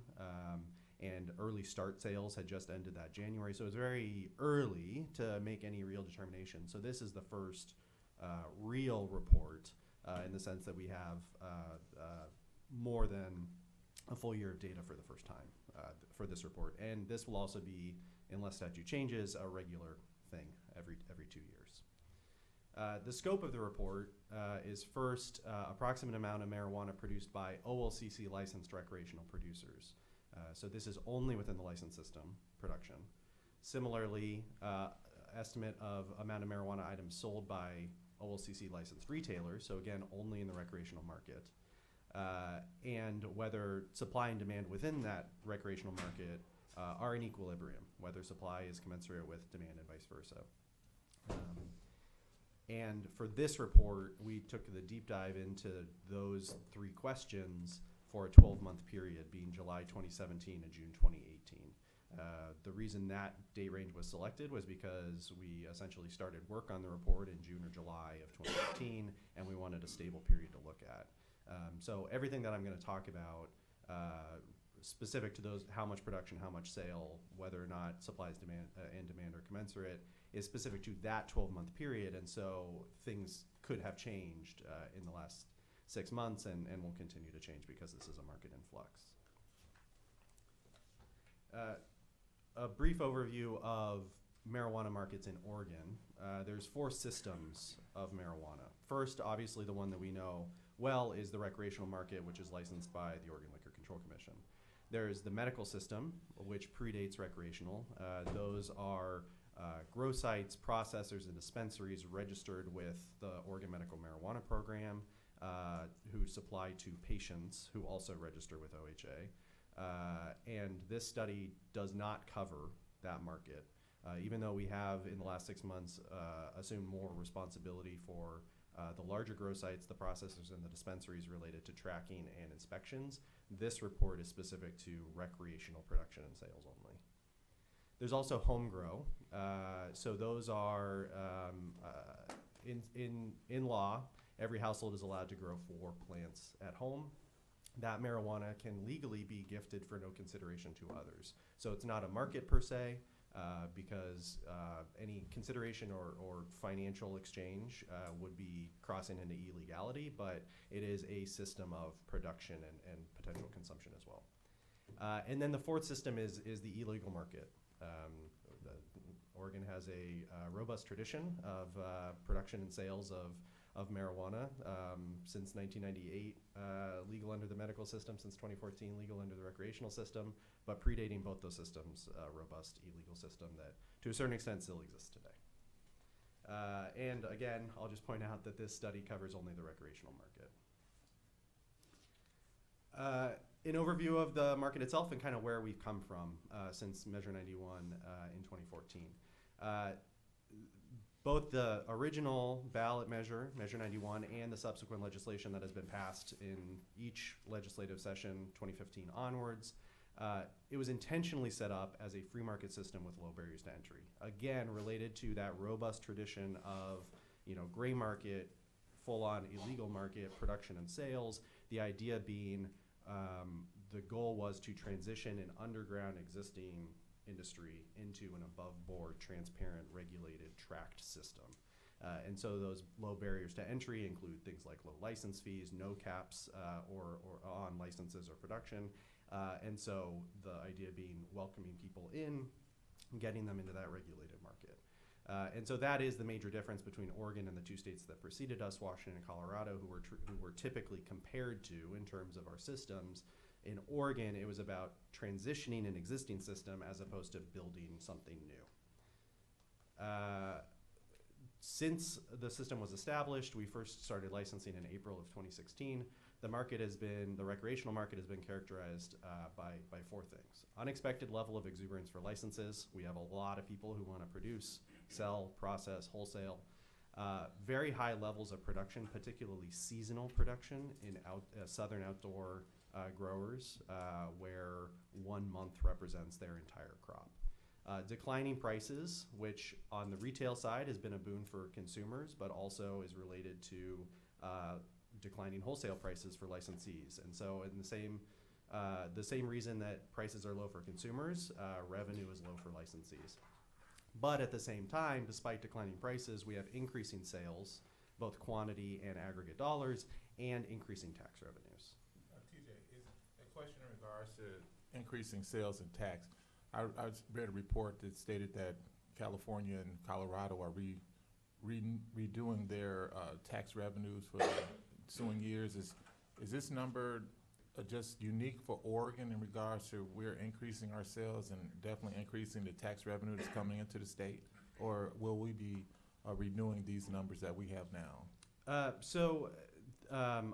haven't heard the Colorado piece. I've heard more about California. So California system, they launched their market January 1st of last year. So they've been there a little over a year, and there's been a lot of coverage, a lot of news stories about the struggles that they've had of implementing their system. Whereas in Oregon, we had relatively low estimates of, the actual numbers in terms of number of licenses, sales, and revenues came in well above expectations. California has the reverse of well below expectations. They had figured $1 billion in tax revenue. They actually collected $323 million, and 80% of the market is illegal in California. Those numbers sound correct. Yeah, I haven't read those specific numbers, but they certainly sound in the realm. Yeah. And like I said before, we're most typically compared to Washington and Colorado because they directly preceded us. In terms of where we were and where we've come from, I think the better analog is California. And so I think it's the fact that we're being compared to Washington and Colorado is a good sign because we're sort of in the same ballpark as people who have been ahead of us by 2 years and had the benefit to a certain extent of building something from scratch. If things had gone poorly, it could have looked more like California is looking now.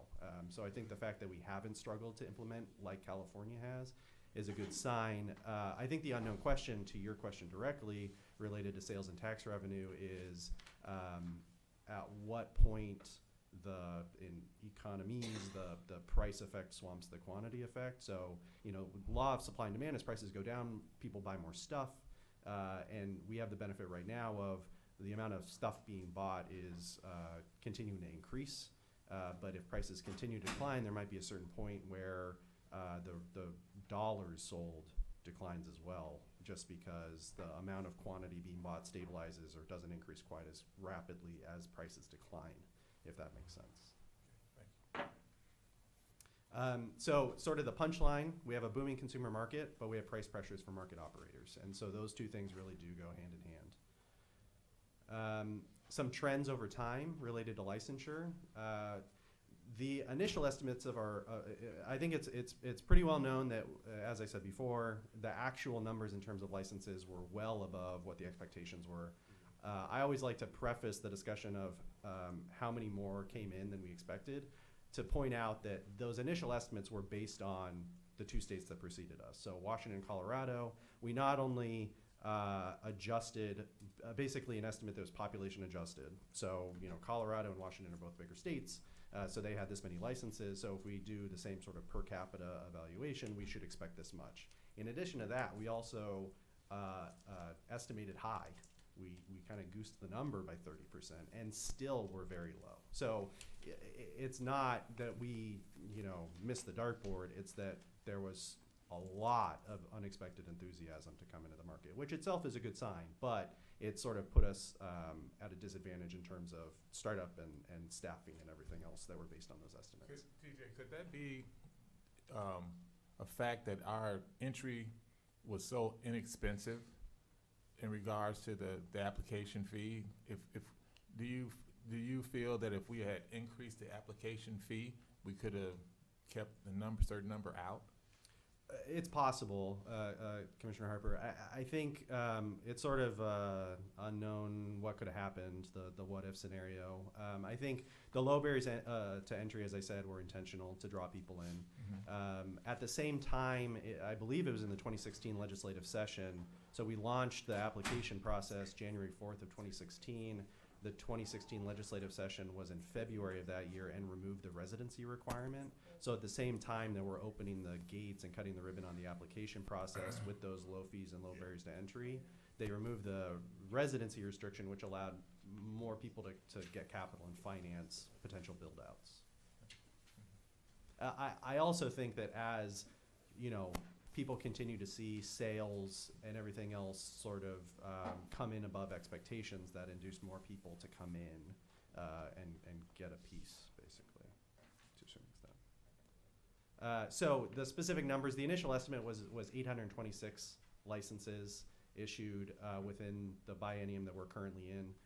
The actual number, 2,100, basically. So again, lots of people wanting to come in. And this is the trend over time. So this is actually the cumulative number issued. So although as of February 19th, we had 2,099, you know, we've issued more than those because there have been churn, surrenders, cancellations, things like that. So we've issued more than that. This is the number just of producers and retailers. And you can see that producers alone, we've issued more producer licenses than we expected to issue licenses total. But are you going to get into the fact there's 4,900 applications? To a certain extent, yes, I will. So the report itself has a version of this graph that includes applications. I took that out just for clarity because it's a little tough to discern. But yeah, we on the producer side, our intake of applications, at least through June or July, was on pace with our issuance of licenses. So it was sort of, we got one in the queue for everyone we issued. So it's continued to come in. TJ, in regards to the state of Oregon and the term farmers, so does this number, since we're having a lot more producers, and if you take the indoor growers and you consider them farmers, so is the state of Oregon, you know, in regards to farming, are we there like a Florida or California where we have all these new farmers in the state inclusive of the indoor crop?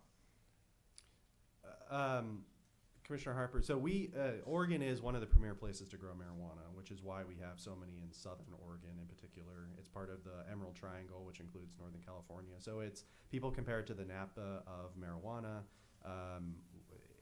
It's a great place to grow marijuana. So you take like Clackamas County, we have a lot of land, but you take Multnomah, which has none. So, so as a whole, but Multnomah County has a lot of people that are indoor. So if we include all these farmers, so does that, my question is in regards to the state and in regards to producing brand new farmers or giving them this opportunity to come back or go back to nature. Is that something that, a trend that we track? Commissioner Harper, we track really just who's licensed and who's producing in the market. There's also, related to the discussion earlier on the hemp rules package, there's a lot of booming business on the ODA licensed hemp side. So cannabis generally is becoming a very large portion of agricultural crop in Oregon. Okay, so what I'm sharing is that if we have these farmers, that means we have should have less residential growth. So as the urban growth boundary opens up, these people who own this massive amount of land, they will prefer to defer to the cannabis and hip farmers instead of building a house. Is that possible? Commissioner Harper, so the localities have time, place, and manner restrictions, and so before they're getting a license, all applicants have to go through what's called the land use compatibility, have to submit an approved land use compatibility statement, and decisions on that in terms of locality, who can, where you can grow, the zoning decisions, things like that, whether it can be grown on in sort of zoned residential, zoned industrial, farm use land or not, those are local decisions, and so we just take the approved land use compatibility statement as it is and issue based on our criteria. More numbers on trends. Or, like I said before, we're characterized by a very high proportion of outdoor production. In fact, of all of our licensed flowering canopy in the state, in the recreational market, 85% is outdoor. So that includes exclusively outdoor. That also includes mixed use production where they have some indoor, some outdoor under the same license. The reason that is so high is twofold. One is we just have a lot of outdoor growers. Number two, though, is that our canopy ratio is for every 1 foot licensed indoor, you get 4 outdoor. The reason being the outdoor production gets 1 harvest per year, basically 1 month of the year, whereas indoor is constant. But in terms of square footage, proportionally, we are very heavily weighted towards outdoor, which is going to be very evident in the next graph I show. In terms of the production itself, is driven by 2 factors in our market. Number 1 is the number of producers, how many people we've licensed. Number 2 is the harvest per producer. So 2017 versus 2018, you're going to see in the next graph. 2017 was a bumper crop. It was a very good year for the harvest per producer. We had fewer producers back then, but they harvested a lot each. 2018 was not as good of a year for harvest per producer, but we just have a lot more of them. So what you're going to see here is 2018 is actually more than 2017. But rather than 2017 being an anomaly in terms of the amount of production, it may be the new normal in terms of based on the number of producers we have and a fairly typical year in terms of harvest output. We're looking at this being fairly representative moving forward, probably of the level of production that we're going to have. And you can see those green spikes as well as the red spikes. Those are what's called Croptober. That's the outdoor season for outdoor grows. So exclusively outdoor and the mixed that, like I said, have some indoor, some outdoor. The mixed, they have some of their annual supply coming in October. Outdoor has all of their annual supply more or less coming through October. So that's where you see that 85% of our licensed square foot really showing itself. More trends now on the price and sales side. So prices over time, since we first started licensing, on both the retail and wholesale side have fallen by half. Great news for consumers, puts operators under market pressure.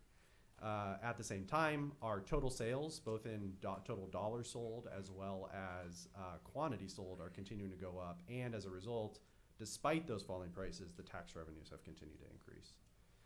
So this is a booming consumer market, great for consumers, and the low barriers to entry have worked in the sense that we are successfully competing with the illegal market. But the flip side of that is increasing market pressure for licensees, and unique to marijuana as a federally illegal Schedule I substance, there are significant what's called arbitrage opportunities. You can make not a whole lot of money in Oregon, but if you're willing to assume the risk to export it to a state that's not legal on the East Coast, more of those states are becoming legal, but let's say, New York, you can get a lot more money. And so there is the concern unique to marijuana. That's why so much attention is paid to supply itself, because if your prices are declining in-state, your risk premium sort of increases where maybe it's worth it now to venture out of the state boundaries. Just to be clear, we haven't seen that manifest. We haven't really seen a tipping point in any way of people diverting out of state. It's more that it creates a greater concern of that. This graph here shows the retail price per gram. So you can see that when we first started licensing our retail stores, retailers were selling a little above $10 per gram of usable marijuana. And in December of 2018, it was down to $5 per gram. Wholesale prices per pound, so this is from producers selling their product.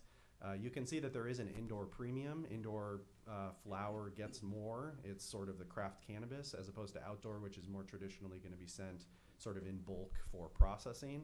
But both of those have declined quite a bit. So whereas in December of 2016, they were getting $12.50 or above for outdoor and $2,000 or above for indoor, it's now half of that or more. But like I said, total dollars are increasing.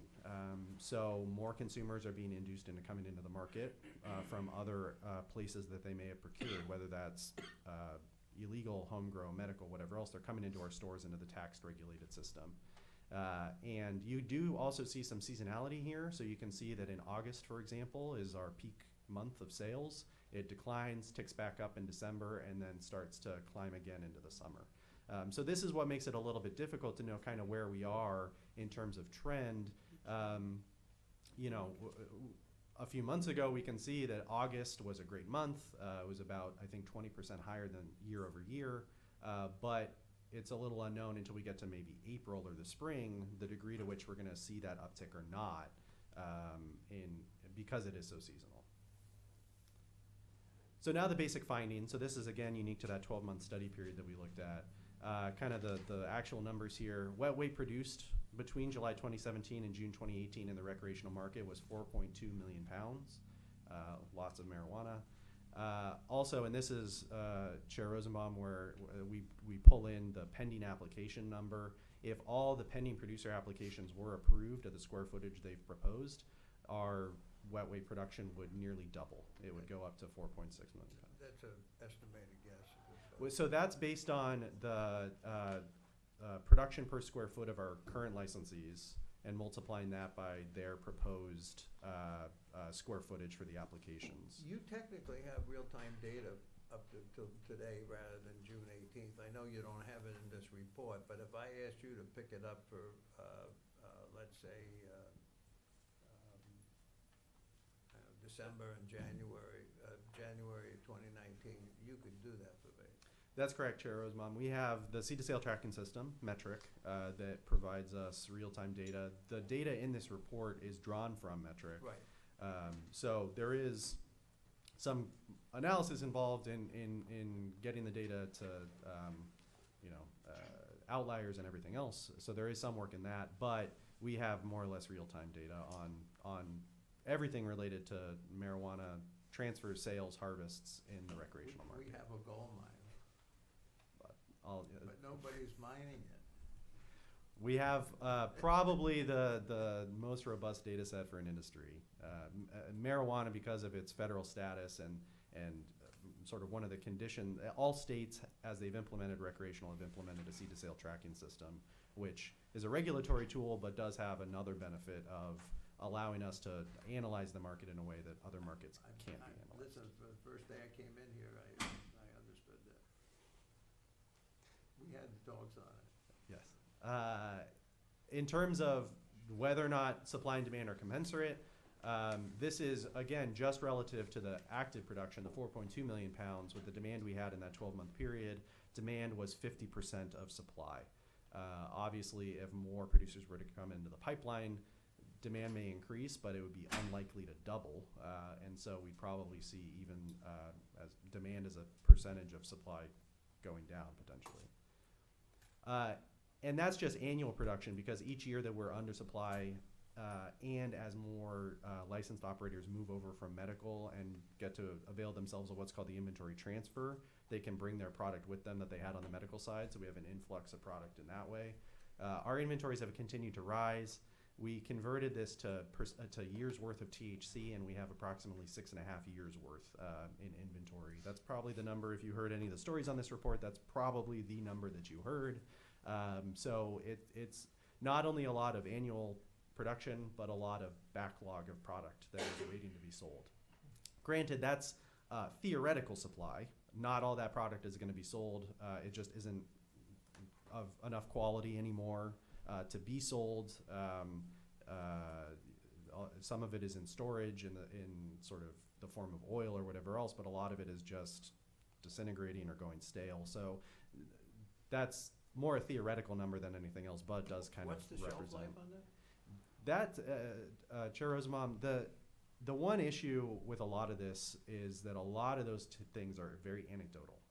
Because of the nature of the industry, there's not a lot of, and just it can't be studied very easily because of the federal status. It makes it really, really hard to answer those types of questions. And you ask 5 people, you probably get 7 answers. So it's. But there's a ballpark figure somewhere in there. What is it, 2 years? 2.5 years? Well, for raw product, probably less than that. I mean, there's also different storage methods. So if someone just has it in their dry room, it's going to go stale a lot faster. If someone's freeze drying it, it's going to stay good for longer. So it's also going to depend on the operation and the method of storing and what capital they have to invest in keeping it shelf stable.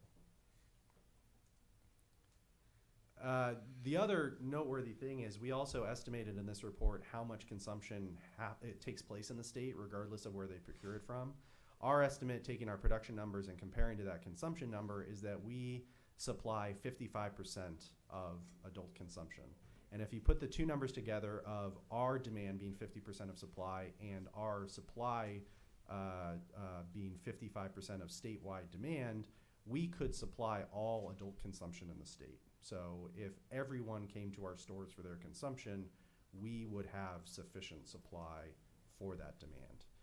So there's 2 ways of viewing this. One is we have too much production. The other is that we're right on point in terms of production if our system were the only system. Very briefly, especially since we went through this in a lot more detail last time, how we got to these numbers. We take the total amount of THC at recreational retailers, we convert it back, we sort of walk it back up the chain to what it was when it was wet and freshly harvested, and then we compare that estimate to the actual. To visualize that, this is the flow of product in the market. You have producers that can sell it to retail as usable marijuana, cured flower and leaf, or it can go for processing into oil, which will be sold at retail, or that can be further processed into things like edibles and topicals. So the method that we use is we take what's sold at retail and walk it up. So in the case of usable marijuana, we say, okay, it's dried and cured. When it was wet, it was 10 times that weight. That's typically what it is. In the case of oils, we'll convert it back to we'll walk it back up the chain to how much marijuana, usable marijuana, would have had to make that oil. And in the case of topicals, edibles, et cetera, we'll walk it back up an additional step to say how much oil had to go into that and how much usable marijuana went into that oil. That was breezing through that very quickly. There's a very detailed or excruciating, depending on your point of view, technical appendix in the report. So you're more than welcome to read through that or ask any questions here or offline that you may have on that. In terms of inventory, our inventory levels continue to rise, as I said. Each successive year, we have a new baseline, a new starting point, because we just continue to add stock to that due to demand not meeting supply. We also have a shift towards more shelf-stable products like extracts and concentrates. Processors, especially this last year, took advantage of bargain basement prices from that outdoor flower to build up their own stock of oils and extracts and concentrates. This is a visualization of the inventory over time of usable marijuana. You can see again those spikes correlating with the outdoor grow season. It does decline, but again, it doesn't decline to the level it was prior to that harvest season. So we continue to have these new baselines of increasing inventory, especially in producer hands. Even though it works through the supply chain, some of it's sold, some of it's on shelves, there's still a lot in storage. And you can see here that bump in extracts and concentrates in the hands of processors corresponding with the very cheap prices of outdoor flower that they were getting when supply was high. They're converting it into extracts and concentrates and holding on to it. And this is the trend when we convert that over to THC and how many years of supply we have, theoretical years of supply we have, we continue to see that increasing. This report also briefly covers some policy considerations. Renee obviously went over just before me in more detail what's actually happening this legislative session. But this was a legislative report for consideration for the legislature, and so we wanted to include some things that we had heard and sort of not recommendations, not necessarily even pros or cons, but just considerations of sort of food for thought on these. So 4 specific things are discussed. One is maintaining the status quo. So the system was intentionally set up a certain way with low barriers of entry, a free market approach. One option, one policy is to let that continue and let the market shake out like it would for breweries or liquor licenses, things like that. The other is one thing that can be done in rule is to modify the canopy ratio in size. So as I said before, outdoor producers get 4 square feet for every one of an indoor producer. Because we're so weighted towards outdoor, one potential option is to decrease that ratio or cut canopies for all producer types. The one reason, primarily two reasons that hasn't been done in rule yet. One is we didn't have the numbers. We didn't have that stable data to analyze. But number 2, in the absence of anything else, if we say a producer can only grow half, for example, of what they can now, they could just get another license. And so in aggregate, that doesn't really change anything in terms of the production, but it does increase our workload considerably because we have to license however many people come knocking on our door. The other option, the other consideration in the report would require approval by both the Department of Administrative Services and the legislature, but raising license fees. So we have relatively low fees now, especially compared to other states. And so one option to sort of tamp down on the enthusiasm of licenses is have more skin in the game in terms of how much they pay to get a license. And then, as Renee also mentioned, this is one that actually has proposed legislation, a cap or a moratorium. So either setting a hard cap, either in statute or rule, or freezing issuance of new licenses. That is a piece of legislation that has been proposed, as Renee said, in various forms. And so that might be one that gets the most discussion this session. But the current session is still taking shape, so it's unknown what, if anything, is going to happen, and most, if not all of these, are going to be shaped by the legislature. And the OLCC alone can't really do much of anything without that legislative action. Well, let's stay on this for a second. This is really important to me. The cap or moratorium is something that's needed now under the circumstances, okay? That's not inconsistent with anything else here. The licensing fees are not inconsistent. Where I'm going is that Oregon has an incredible ability to grow marijuana. It's A+, and it's good. And the demand, if allowed, is always going to be there from a business decision. If you got to think 5 years ahead, or else you're really dead in this business world today. So, just hypothetical, and Steve, this is really for you more than anybody, but hypothetically, the feds change their statutes, banking comes in, and now we're in a situation where Oregon product, you have to think of it today, you can't wait, Oregon product becomes a primo, and that we can go across state lines and sell that extra supply. The 6.5 years becomes 3 months, overnight. One when we sell that, if we sell it, we get the tax revenue for that? Or is the tax revenue going, and I'm just bringing these questions up because somewhere along the line, we've got to really understand this. Do we get the tax revenue when we sell it, or is it the jurisdiction that buys it? I don't know. That's a very important question. Very important question, and that's something that's being addressed as I look at the export bill. Right now, as you know, we only collect tax at retail sale. That's got to change right Yes. now because, and that, is Renee in the room? Yeah, I mean, that, I'm sorry. That question becomes critical.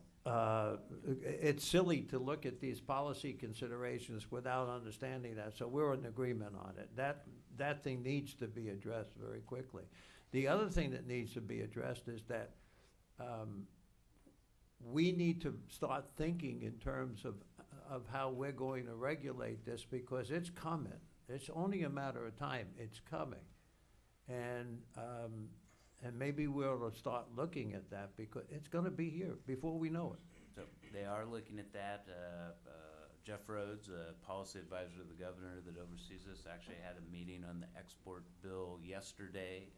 They did some negotiations. Tax issues are on the table with that. Now, when I say the export bill, I'm not sure that's what it's going to be, or it has compacting. It doesn't direct us to initiate. I think the direction now is to work with that bill to remove the barriers. Should export become federally available, legal, that it would remove the barriers, put in place a system to sunrise when that occurs. So I know there is discussions of taxes in that work that they're doing, and you know, who has the right to export is also a question. You know, I think that there's a broad feeling that all the producers are going to be exported. This is probably going to go through, or there's a good chance or policy discussion that will go through a wholesaler to export and be consolidated out of wholesale to export. So there's a point of tax collection possibilities, but then we got to look at what are the interstate ramifications on taxes, like liquor. You know, you ship, some states pay, other ones don't, depending on what state the liquor ends up in. And those are questions that, quite frankly, are not answered either by the state structure today and not contemplated to any extent that I know of in federal legislation. Well, yeah, but those are the questions that we have to start being cognizant of. And not only that, but we have to figure out where we want to go with this thing. Here's the reason I'm bringing this all up, is we have, I think, a group of very, it's not self-serving, we have a group of very intelligent, very dedicated commissioners here. And it seems to me that it would be very wise for us, one, to put out an idea where we want to go with this, what we want to do, and then create 2 or 3 committees or commissioners where we can take the initiative to take a look at these issues, and then, of course, help not only the governor and the governor's staff and the legislature, but we become proactive in understanding where we want to go with this thing. So whether you want to do it or I'll do it, it doesn't make any difference, but I think we ought to start thinking in terms of creating 1 or 2 you know, I'm saying this because I want to be helpful, Right. obviously, you know that. Yep.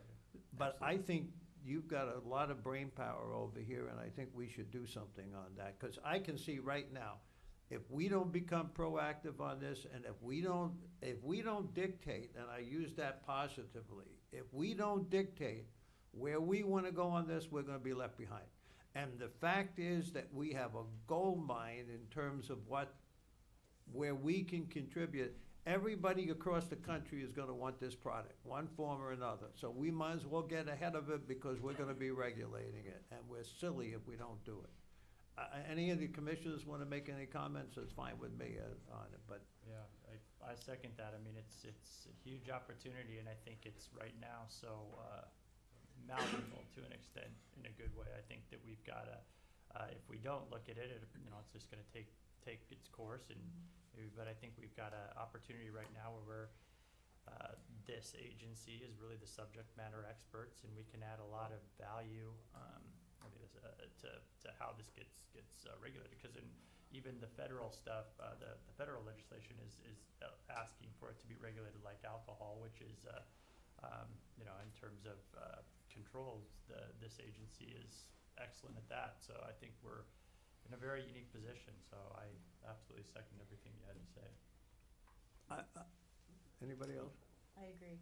I agree with what you're saying, and I think it's important for us to be thinking ahead because things change very quickly, so.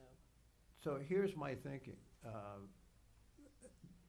I think, and I'm just throwing it out on the top of my head, I think we should call a public hearing and sit as a full, we can do that, can't we? We can call a public hearing, sit as a full commission on it, I assume? Yes. Yes. Okay. I think we should call a public hearing, ask all of the marijuana people to come in here, have however long it takes, tell them where we're thinking, tell them what we want to do, let's get their ideas on it, we can take those ideas, come within ourselves, create 2 or 3 different committees in different areas, and then, help in terms of going forward. I really think we ought to get on top of this. We're not trying to make more work for you, that's for sure. No, I actually think that, so, Mr. Chairman, I think this is a good focus. The export legislation, and part of the debate yesterday was whether they should grant OLCC preparatory rulemaking authority, which maybe, listen, this very timely conversation for that, because in some extent, I think that's what you're asking us to do, is be prepared on how we would approach it. Of course, we don't have authority over, rates of taxation or other things. Well, the legislature is gonna have to put that in place, and that might be an area where you'd wanna make policy recommendations, to the legislature. I want to get way ahead out of this. Yeah. So, I think it's an area that we need to work on regardless of what happens with this piece of legislation, because ultimately, if the barriers break down, we're going to have to be the ones to figure out how that happens within our licensee system. Okay, so we'll spend a couple of minutes later just talking about the mechanism to hold a full statewide public hearing on this and then go forward. Good. Thank you. Thank you. That's all I have. So. This was excellent, thank you. Yes. Great job. I should point out, I'm up here. I'm the one sort of presenting, but Amanda Borup and Peter Nordyke absolutely were integral and put in as much work, at least as I did, and then all staff that participated in reviewing it and making it a OLCC report. So I just want to thank those others so that I'm not the only one up here taking the credit. Thank you. Thank you. Well, Amanda's coming up.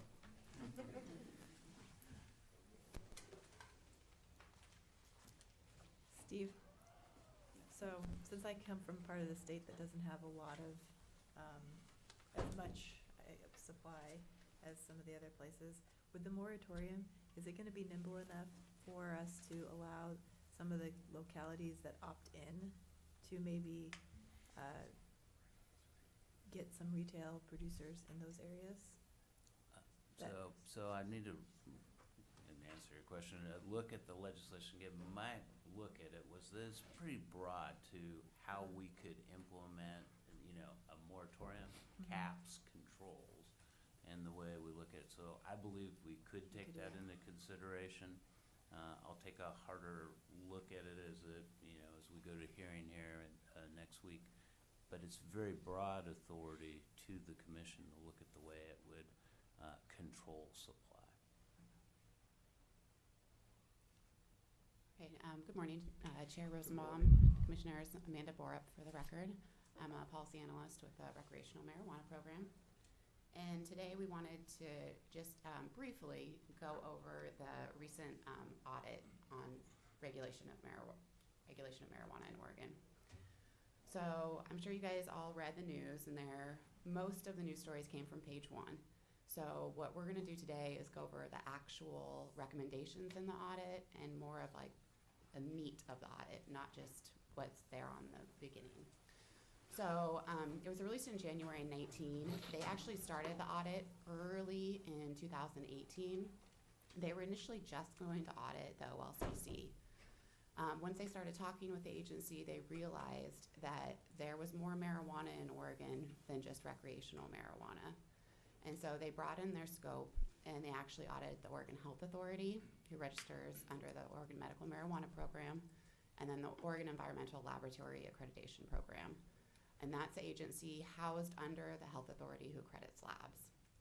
So out of a total of 23 recommendations in the audit, 8 of those recommendations were directed at OLCC. So just briefly, the responsibilities of each of the agencies that were audited. So OLCC, we obviously license and are in charge of the compliance of recreational marijuana businesses. And then just recently in 2018, a small subset of the Oregon Medical Marijuana Program, the growers, processors, and dispensaries are tracked within our OLCC tracking system, but we don't actually have any regulatory authority over those medical cardholders or growers. OHA is responsible for the registration of medical marijuana program patients, cardholders, growers, processors, and dispensaries. And then they're also required to write the testing rules for the marijuana products for both recreational and medical programs. And then ORLAP, as I said, is housed within the Oregon Health Authority, and they actually are responsible for laboratory accreditation. So the scope of this audit really looked at those 3 agencies, even though ORLAP is considered part of the Health Authority. So our recommendations to OLCC really are around continued progress. I think the auditors realized that we were establishing a new regulated market, and they already realized that a lot of the work that they wanted us to do more of, we'd already kind of began to do. So, so the first one would be to improve controls within metric. So they had the concept that if somebody was going to put in a typo, that maybe it was going to be 100 pounds instead of 10 pounds, they would get a warning up that said, are you sure you want to do this? You know, and that concept has been talked about since the beginning. You know, it's a concept on whether you put those controls in or you don't, whether you want to stop them or whether you know, because part of the thing with metric is that you want them to tell you exactly what they're doing. You don't want metric to say, hey, don't tell us that. So it's just that fine line between actually putting the data in. They also want us to develop baselines, dashboards, and data monitoring practices. And that's actually, that work has started as well. And we'll talk about that in a little bit. For inspections, they wanted us to have more goals and metrics to decide what type of inspections take how much time and how much of our inspectors' workload.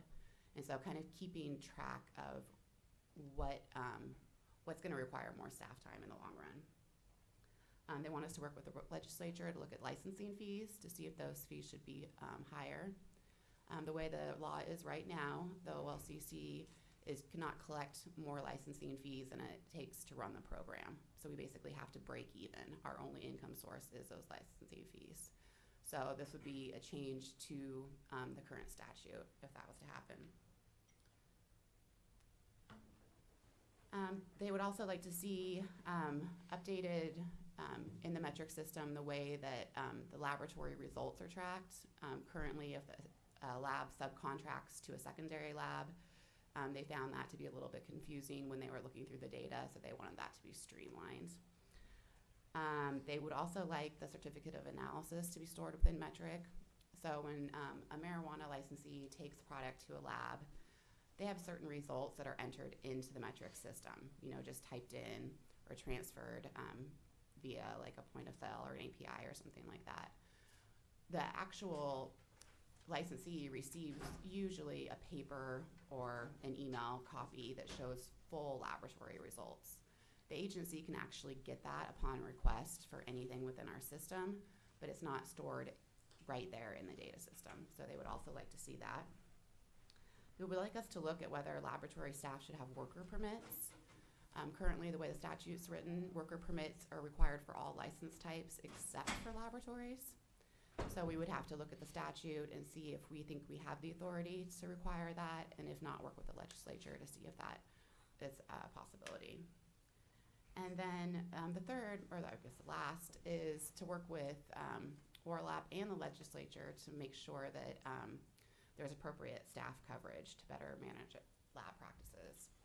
So this is kind of interesting because it's telling one agency to basically try to find funding for another agency. But in our budget request, which is on the next page, we actually asked for a laboratory compliance specialist to be housed here at the OLCC. So, like I said, in a way, that work is already underway. Amanda, we've had in the past issues in regards with ORLAP, in regards to the process of bringing more labs on board in a more rapid rate. It was one of the things that sort of slowed down the process. Is one recommendation to staff up their office, or to find more business owners willing to have labs in the state? Chair Rosenbaum, Commissioner Harper, I don't believe that any of the recommendations were outreach related to the industry. I would have to take a second look at that. I was just focusing on OLCC recommendations, but I read through them all initially, and I don't believe ORLAP was recommended to reach out to business owners. Because the issue we have is pricing. Their price structure is not proper for the small business owner in comparison to the high level business owner that's producing a lot of product. So the complaints I get are smaller farms, smaller operations saying that, you know, ORLAP is charging this enormous price or fee, and then the delay of getting back the information. So would a recommendation be to either, if we increase the number of labs in the state, would that lower the price of what they charge when producers bring them product? Make sure I get the question right here. So ORLAP accredits the labs. The laboratories themselves are just regular businesses, and they establish their price points on their own. The state does not tell laboratories how much to charge for testing. The laboratories would decide that on their own, as would producers. When a producer decides to grow marijuana and they want to sell it to a wholesaler, they decide on that price that they sell to the wholesaler. We don't tell them what price to sell at. The labs have that same freedom where they can choose their price point for the services they're providing. So, in regards to the labs that we have currently, and I don't know how many we have, but if ORLAP were to increase the number of labs, would that help with the pricing? So, in lieu of say recommendations, say ORLAP, you have to approve more labs, right? So then there's more labs accessible. So say, for instance, someone from Southern Oregon doesn't have to drive down here to Portland to get their product reviewed. I think you're right. I mean, more competition in the market would definitely change the way people are doing their pricing. I don't think ORLAP as a state agency would actually be able to require more people to seek licensure. Right. They don't go out and look. They don't, and no one's breaking their back. As neither do we really as an agency. We But don't we go have- out and look for more producers. But we have a big. I mean, we have enough. Yeah. But they don't have any. But there are quite a few labs, and probably as we see more states come on to the recreational market, we're going to see more large multi-state organizations, which will probably bring with it more multi-state laboratory organizations as well, would be my guess. Sure. Amanda, as you're aware, the complaints I get is ORLAP is not responsive and slow in accrediting laboratories. And we've had a number of conversations over the years. Is there a way that we can address that more effectively? Chair Rosenbaum, Commissioner Raval, basically what we're doing as an agency is we work closely with Oregon Health Authority and ORLAP and Department of Justice. We've recently started having, we've been having more meetings with them, trying to just make sure that we're all on the same page and that we're working together when we can. As far as their workload, it's my understanding that they do water accreditation services for multiple states. Right. So a lot of their work and their main funding for their work that they're doing is not focused on marijuana. Marijuana is definitely a secondary to their scope as an agency. So I think that they're working, I would imagine, on getting funding so that they can more adequately, accredit the marijuana laboratories. So we have really, other than those meetings, no influence over them because I'm not, for the last 2 years, I've not seen. I bug you a lot, I know. Never bug me. I don't know, and Director Marks may be able to answer this better than I can, but as a state agency, I don't know that we could actually tell another state agency what they should be doing. I have the same concern as Commissioner Reval. I mean, I can see these labs duplicating themselves. You know, one in the south, one in the north, and I'm not seeing that. And I know it's an exorbitant price, but if they're approved in one area in that same equipment and take it someplace else, the process should be much easier. I don't get why the numbers of labs aren't being created quicker. I still don't have authority to tell our labs to do anything. Well, and I think, They can make more money.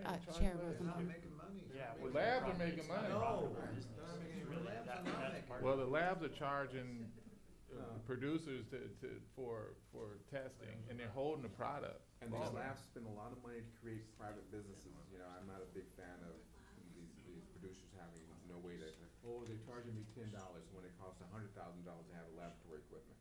So. But that's what I hear. So, I mean, just with respect to ORLAP itself, ORLAP only has the responsibility to certify the methodologies. They have nothing to do with the business operations. They certify their ability to carry out business in the state of Oregon. It is not within their responsibilities to authorize business or push them. They are looking at the methodology specifically. To the extent that the system needs lab capacity, that sort of falls into the market and the investment. If we believed it needed more, the state of Oregon would need to figure out how we encourage that and incent that right now. And I haven't heard, I gotta say, I haven't heard in recent times, when we were doing startup and labs were at a premium, that whole slowdown that was happening was really important. In recent, I haven't heard anything about ORLAP certification being slow in the last year. There are so fewer new labs coming into play. It's not so much being even slow. In the free market system, if there was money, there'd be a lot of labs, okay? There's no money in it, so that's the first problem. The second problem, which is much bigger that hasn't been talked about, is the fact you take one product and give it to same product, give it to 6 different labs, you'll have 6 different results. And that's the biggest problem that I see, is that until you have consistency and figure out a way how to have consistency, all these problems are gonna not only stay there, but they're gonna multiply. I mean, there has to be consistency in the supply chain in order for this thing, to run in the long run, and it's just not there. Up in Chair Rosenbaum, it's very similar to Commissioner Harper's question. As more states legalize recreational marijuana and start having testing regimens, we're expecting there to be standard methodologies. And that kind of leads into this next slide where we talk about what we were audited for at the agency, and then our response. When you get an audit, you actually are allowed to give the Secretary of State a response to those audit recommendations to let them know how you're going to complete those actions. And so one of the things we actually did ask for in our 2019-21 budget was a laboratory compliance specialist to be housed here at the OLCC to be able to look into things about standard methodologies, equipment costs, like really more of the actual laboratory business, and somebody that could specialize in that and be here. But then also assist ORLAP and assist OHA with, testing rules, with the accreditation, those type of things. So that is something we already started. We also requested 8 regulatory specialists. The next slide, I'm going to go over our current staffing numbers, but I wanted to go over this one first, just kind of let you know what we asked for, because we did ask for more people. 3 people to be able to look at video from our licensees, to be able to see kind of what was going on the licensed premise if we had questions. And then continued funding for our communications. So part of the response was that OLCC will develop a list of metric changes and controls to prevent entry of impossible values. So that's one we're really going to look at this time. Like I said, we've talked about it a lot, but we're really looking to see, if it's a typo, somebody meant 100, not 1,000, actually stopping that from happening. Is there anybody actually now looking at that?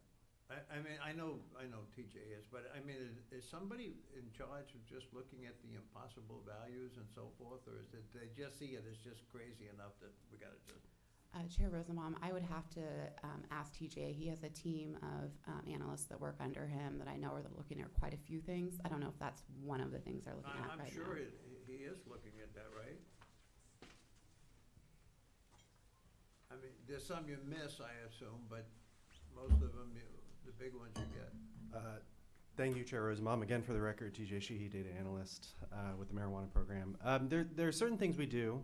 So we have staffed up. We got additional positions in the last budget period for metric specialists who so that it's more than one person scrutinizing the data and analyzing the data. We've also rolled out what are informal warnings. So automatic emails that we built into the system where if someone, for example, sells above what they're allowed to sell at a store, either too potent or too much, they are given an informal warning, it logs it, and so we can see that trend over time. That could be because it's something like a typo, or it could also be because they're actually selling that much. And so that's the difficulty is discerning when it is a typo versus when it is something they actually did. For example, we had a lab that we saw recently put in a THC value above 100%, which is not possible. But they actually did include that in their report to the licensee. So that's a mistake, obviously, but it's not a typo in the sense that they didn't just accidentally hit an extra number. That was an actual result. So that's the difficulty of knowing, again, like Amanda said, we want them to tell us what they're doing, whether or not they're allowed or supposed to do it. And so it's that balancing act of when is a typo, and the degree to which we have those guardrails in place. And so that's the delicate balancing act that we're going to continue to struggle to strike and analyze. That is a difficult balancing act. I see it. Thank you. Thanks, AJ. So I went ahead and skipped forward just to the last slide because we were pretty much talking about that. So I'm going to go backwards now.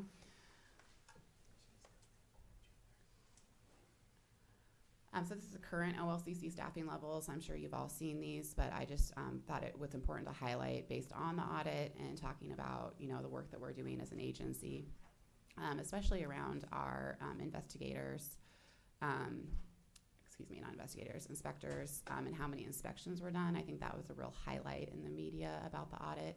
So we have currently 23 regulatory specialists for the recreational program and then 16 for the medical marijuana tracking. You might think that sounds strange, that the medical is a smaller program but has quite a few staff. That was based on statute. We're given more funding, different funding, and so we're able to hire more inspectors for that.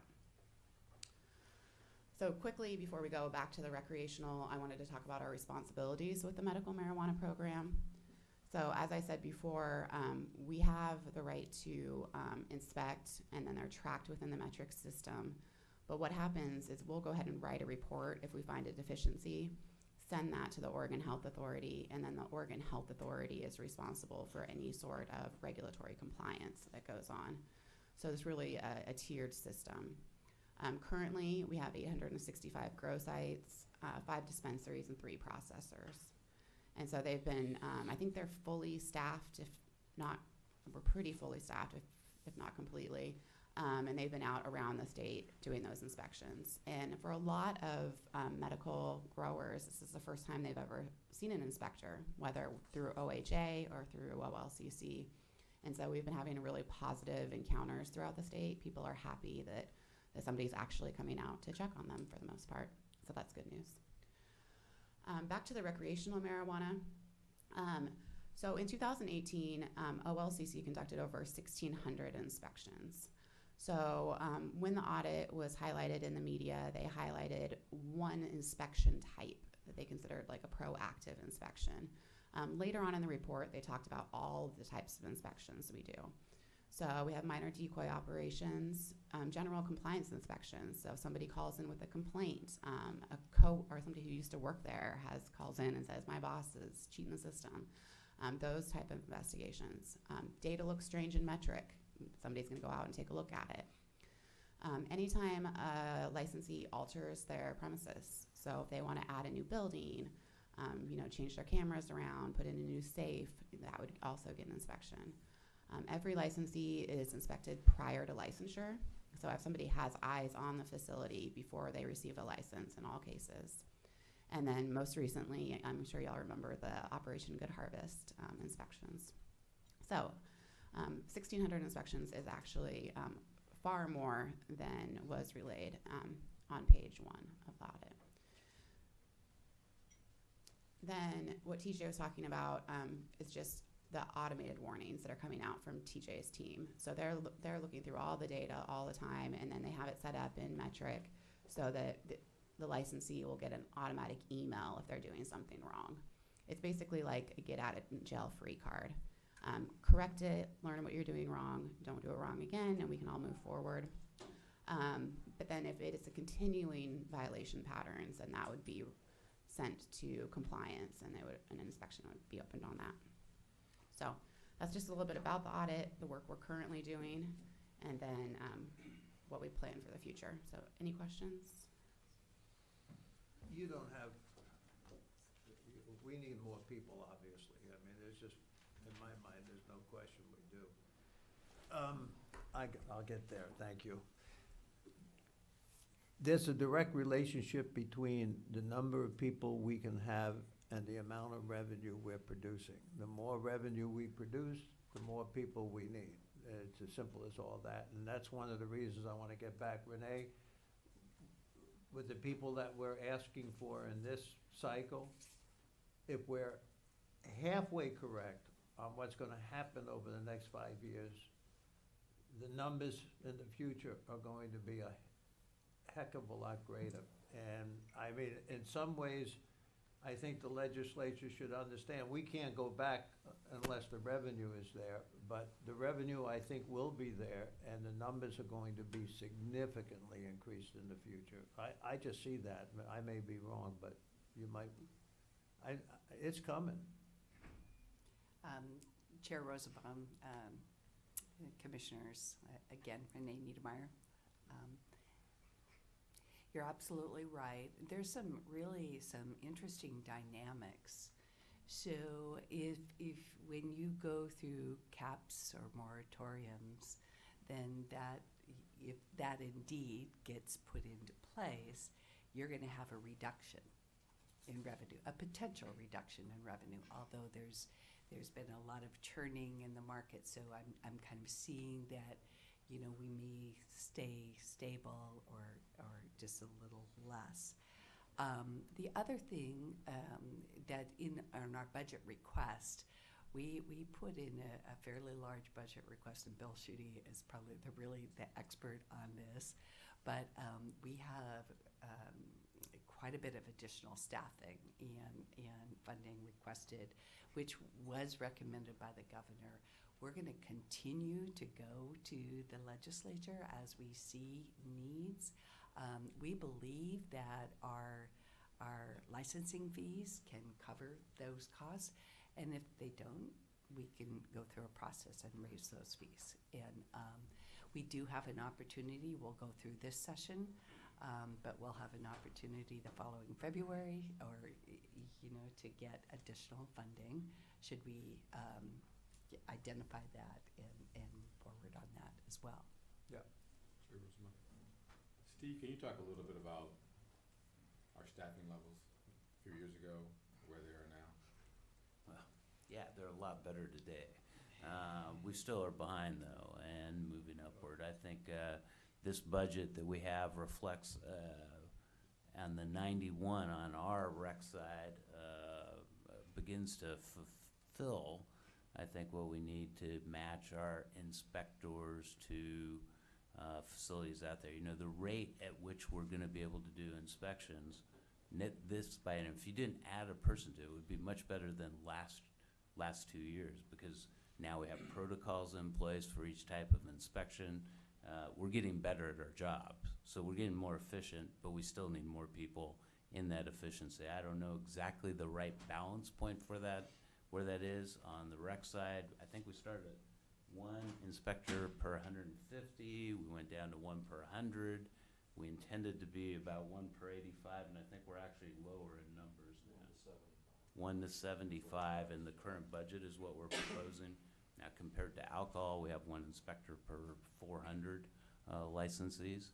On the rec side, it would look like we're 1 per 50, except on the rec side, our practice in inspections is that 2 inspectors go out at the same time. So we really need to, I'm concerned about that ratio not being quite getting us there. But we're gonna have to continue to look and monitor what numbers are gonna be right, but we're certainly, at the end of this budget, making a substantial gain to move in the right direction. The other issues of funding throughout the state that help our system, that aren't under our control, are more enforcement against purely illegal grows, making the decisions, further decisions, I think, about the sanctioning and how medical relates to our system, because right now the caps and controls are only looking at the recreational system. Beyond your question now, but back to the resources. We don't see any corollary happening with the medical program in terms of controls and caps, and we know the supply issues there as well. And then the undone funding is reference labs and more oversight of the whole laboratory, which I think the audit did a very good job of highlighting. I actually, you know, a lot of times state agencies fight with the auditor. Well, if you looked what happened, we were using the audit to talk about what we needed with the press, because it was pretty thorough in what it did. One objection or the one note that I think is out there is, you know, I thought it didn't reflect when it got translated into the media how much work we had actually done. 1,600 unique inspections, first-time inspections, incredible amount of work. We did, what, 70% of the outdoor harvest was looked at concurrent with the harvest occurring. And, you know, earlier that year is when we started minor decoy programs early last year, and then went out. You moved up the penalties, we got better results. Just, you know, if you look at overall program, I think we're you know, the audit reflected those numbers, and we didn't see those out there in the coverage of it. You said something, Steve, I think is important for the rest of the commissioners to understand. You said when you send inspectors out, in some cases you send out 2. It's important for people to understand that we have, as an enforcement organization, you have people who don't want to follow the rules. Therefore, those men and women who are going out to inspect, it's not simply like the gas company going out and checking a meter. You need radios, you need phones, you need ways to communicate out in these hinterlands. And believe me, they can talk about, oh, it's just mom and pop, and I'm just a small business person. But we have to protect our people as well, because they can get hurt by people we're trying to help. That takes money. Whereas you could do it with 1, and you might have to do it with 4. You know, there's a lot of places you can get out there where your radio doesn't work, and that's not a pleasant thing, looking for a payphone in today's world. So that's part of why it's important. I've looked for payphones.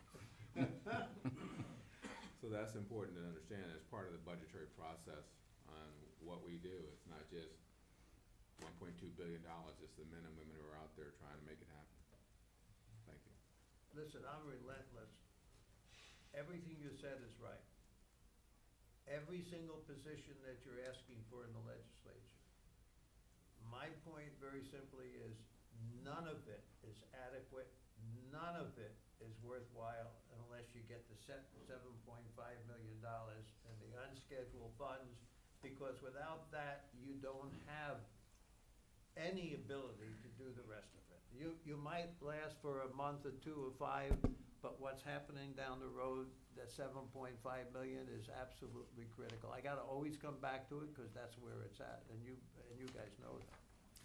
Absolutely right, Mr. Chairman. Operational issues and management issues and possibly building up TJ's data-driven unit, all of those auxiliary pieces, and of course, the fundamental IT piece, but all of those other pieces, especially with our rate of growth of the staff here, have become vital to the operation advancing. Yeah, and you know that very Yep. well. I'm just repeating it, Yep. but you guys know it better than I do. Any other questions? Steve, any comments? Boy, I probably had some, but there's so much information that you took in. A lot of it touched on anything I'd report on today. I think we got around most of it, so if you're ready to go home, Thank you. you can. Welcome aboard, new commissioner again. Chair, hold it, Chair. I had a question. Sorry. It's just a hand, not a Just a gavel. hand, yeah, it wasn't a hammer. He didn't get the hammer from me. I wanna thank the OLCC for participating in the cannabis, was that the Cannabis Commission? Where did we go to, Amanda? CCC? Was it, say it again? Collaborative Cannabis Conference. Yeah, the Collaborative Cannabis Conference, where not only did the commissioners attend, but our staff did a bang-up job in regards to educating the participants of that event. My concern is that that's where these operators need to be in attendance to get more education as we go. And as we expand out and as we sit here as commissioners questioning why they don't know what's going on, we are accessible and available. And I want to thank all the people that have aligned themselves to have this mindset of education for all the citizens, all the operators here, not only for alcohol, but marijuana in the state of Oregon. So I really appreciate that. And I know we have a big meeting coming up for alcohol where we asked our agents to come back, but maybe we can devise something like that for cannabis. It has to be a bigger room because of the smell, but that's okay.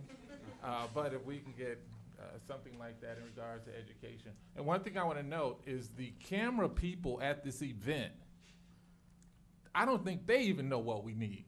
So again, as we attend these conferences, maybe one of us can go up to the camera people and say, here's our rule, put a package together for these people that are coming into business. Because I had a long conversation with them and they didn't get it. But maybe that's me, I'm from the South Side. But that's okay. So again, thank you, Chair.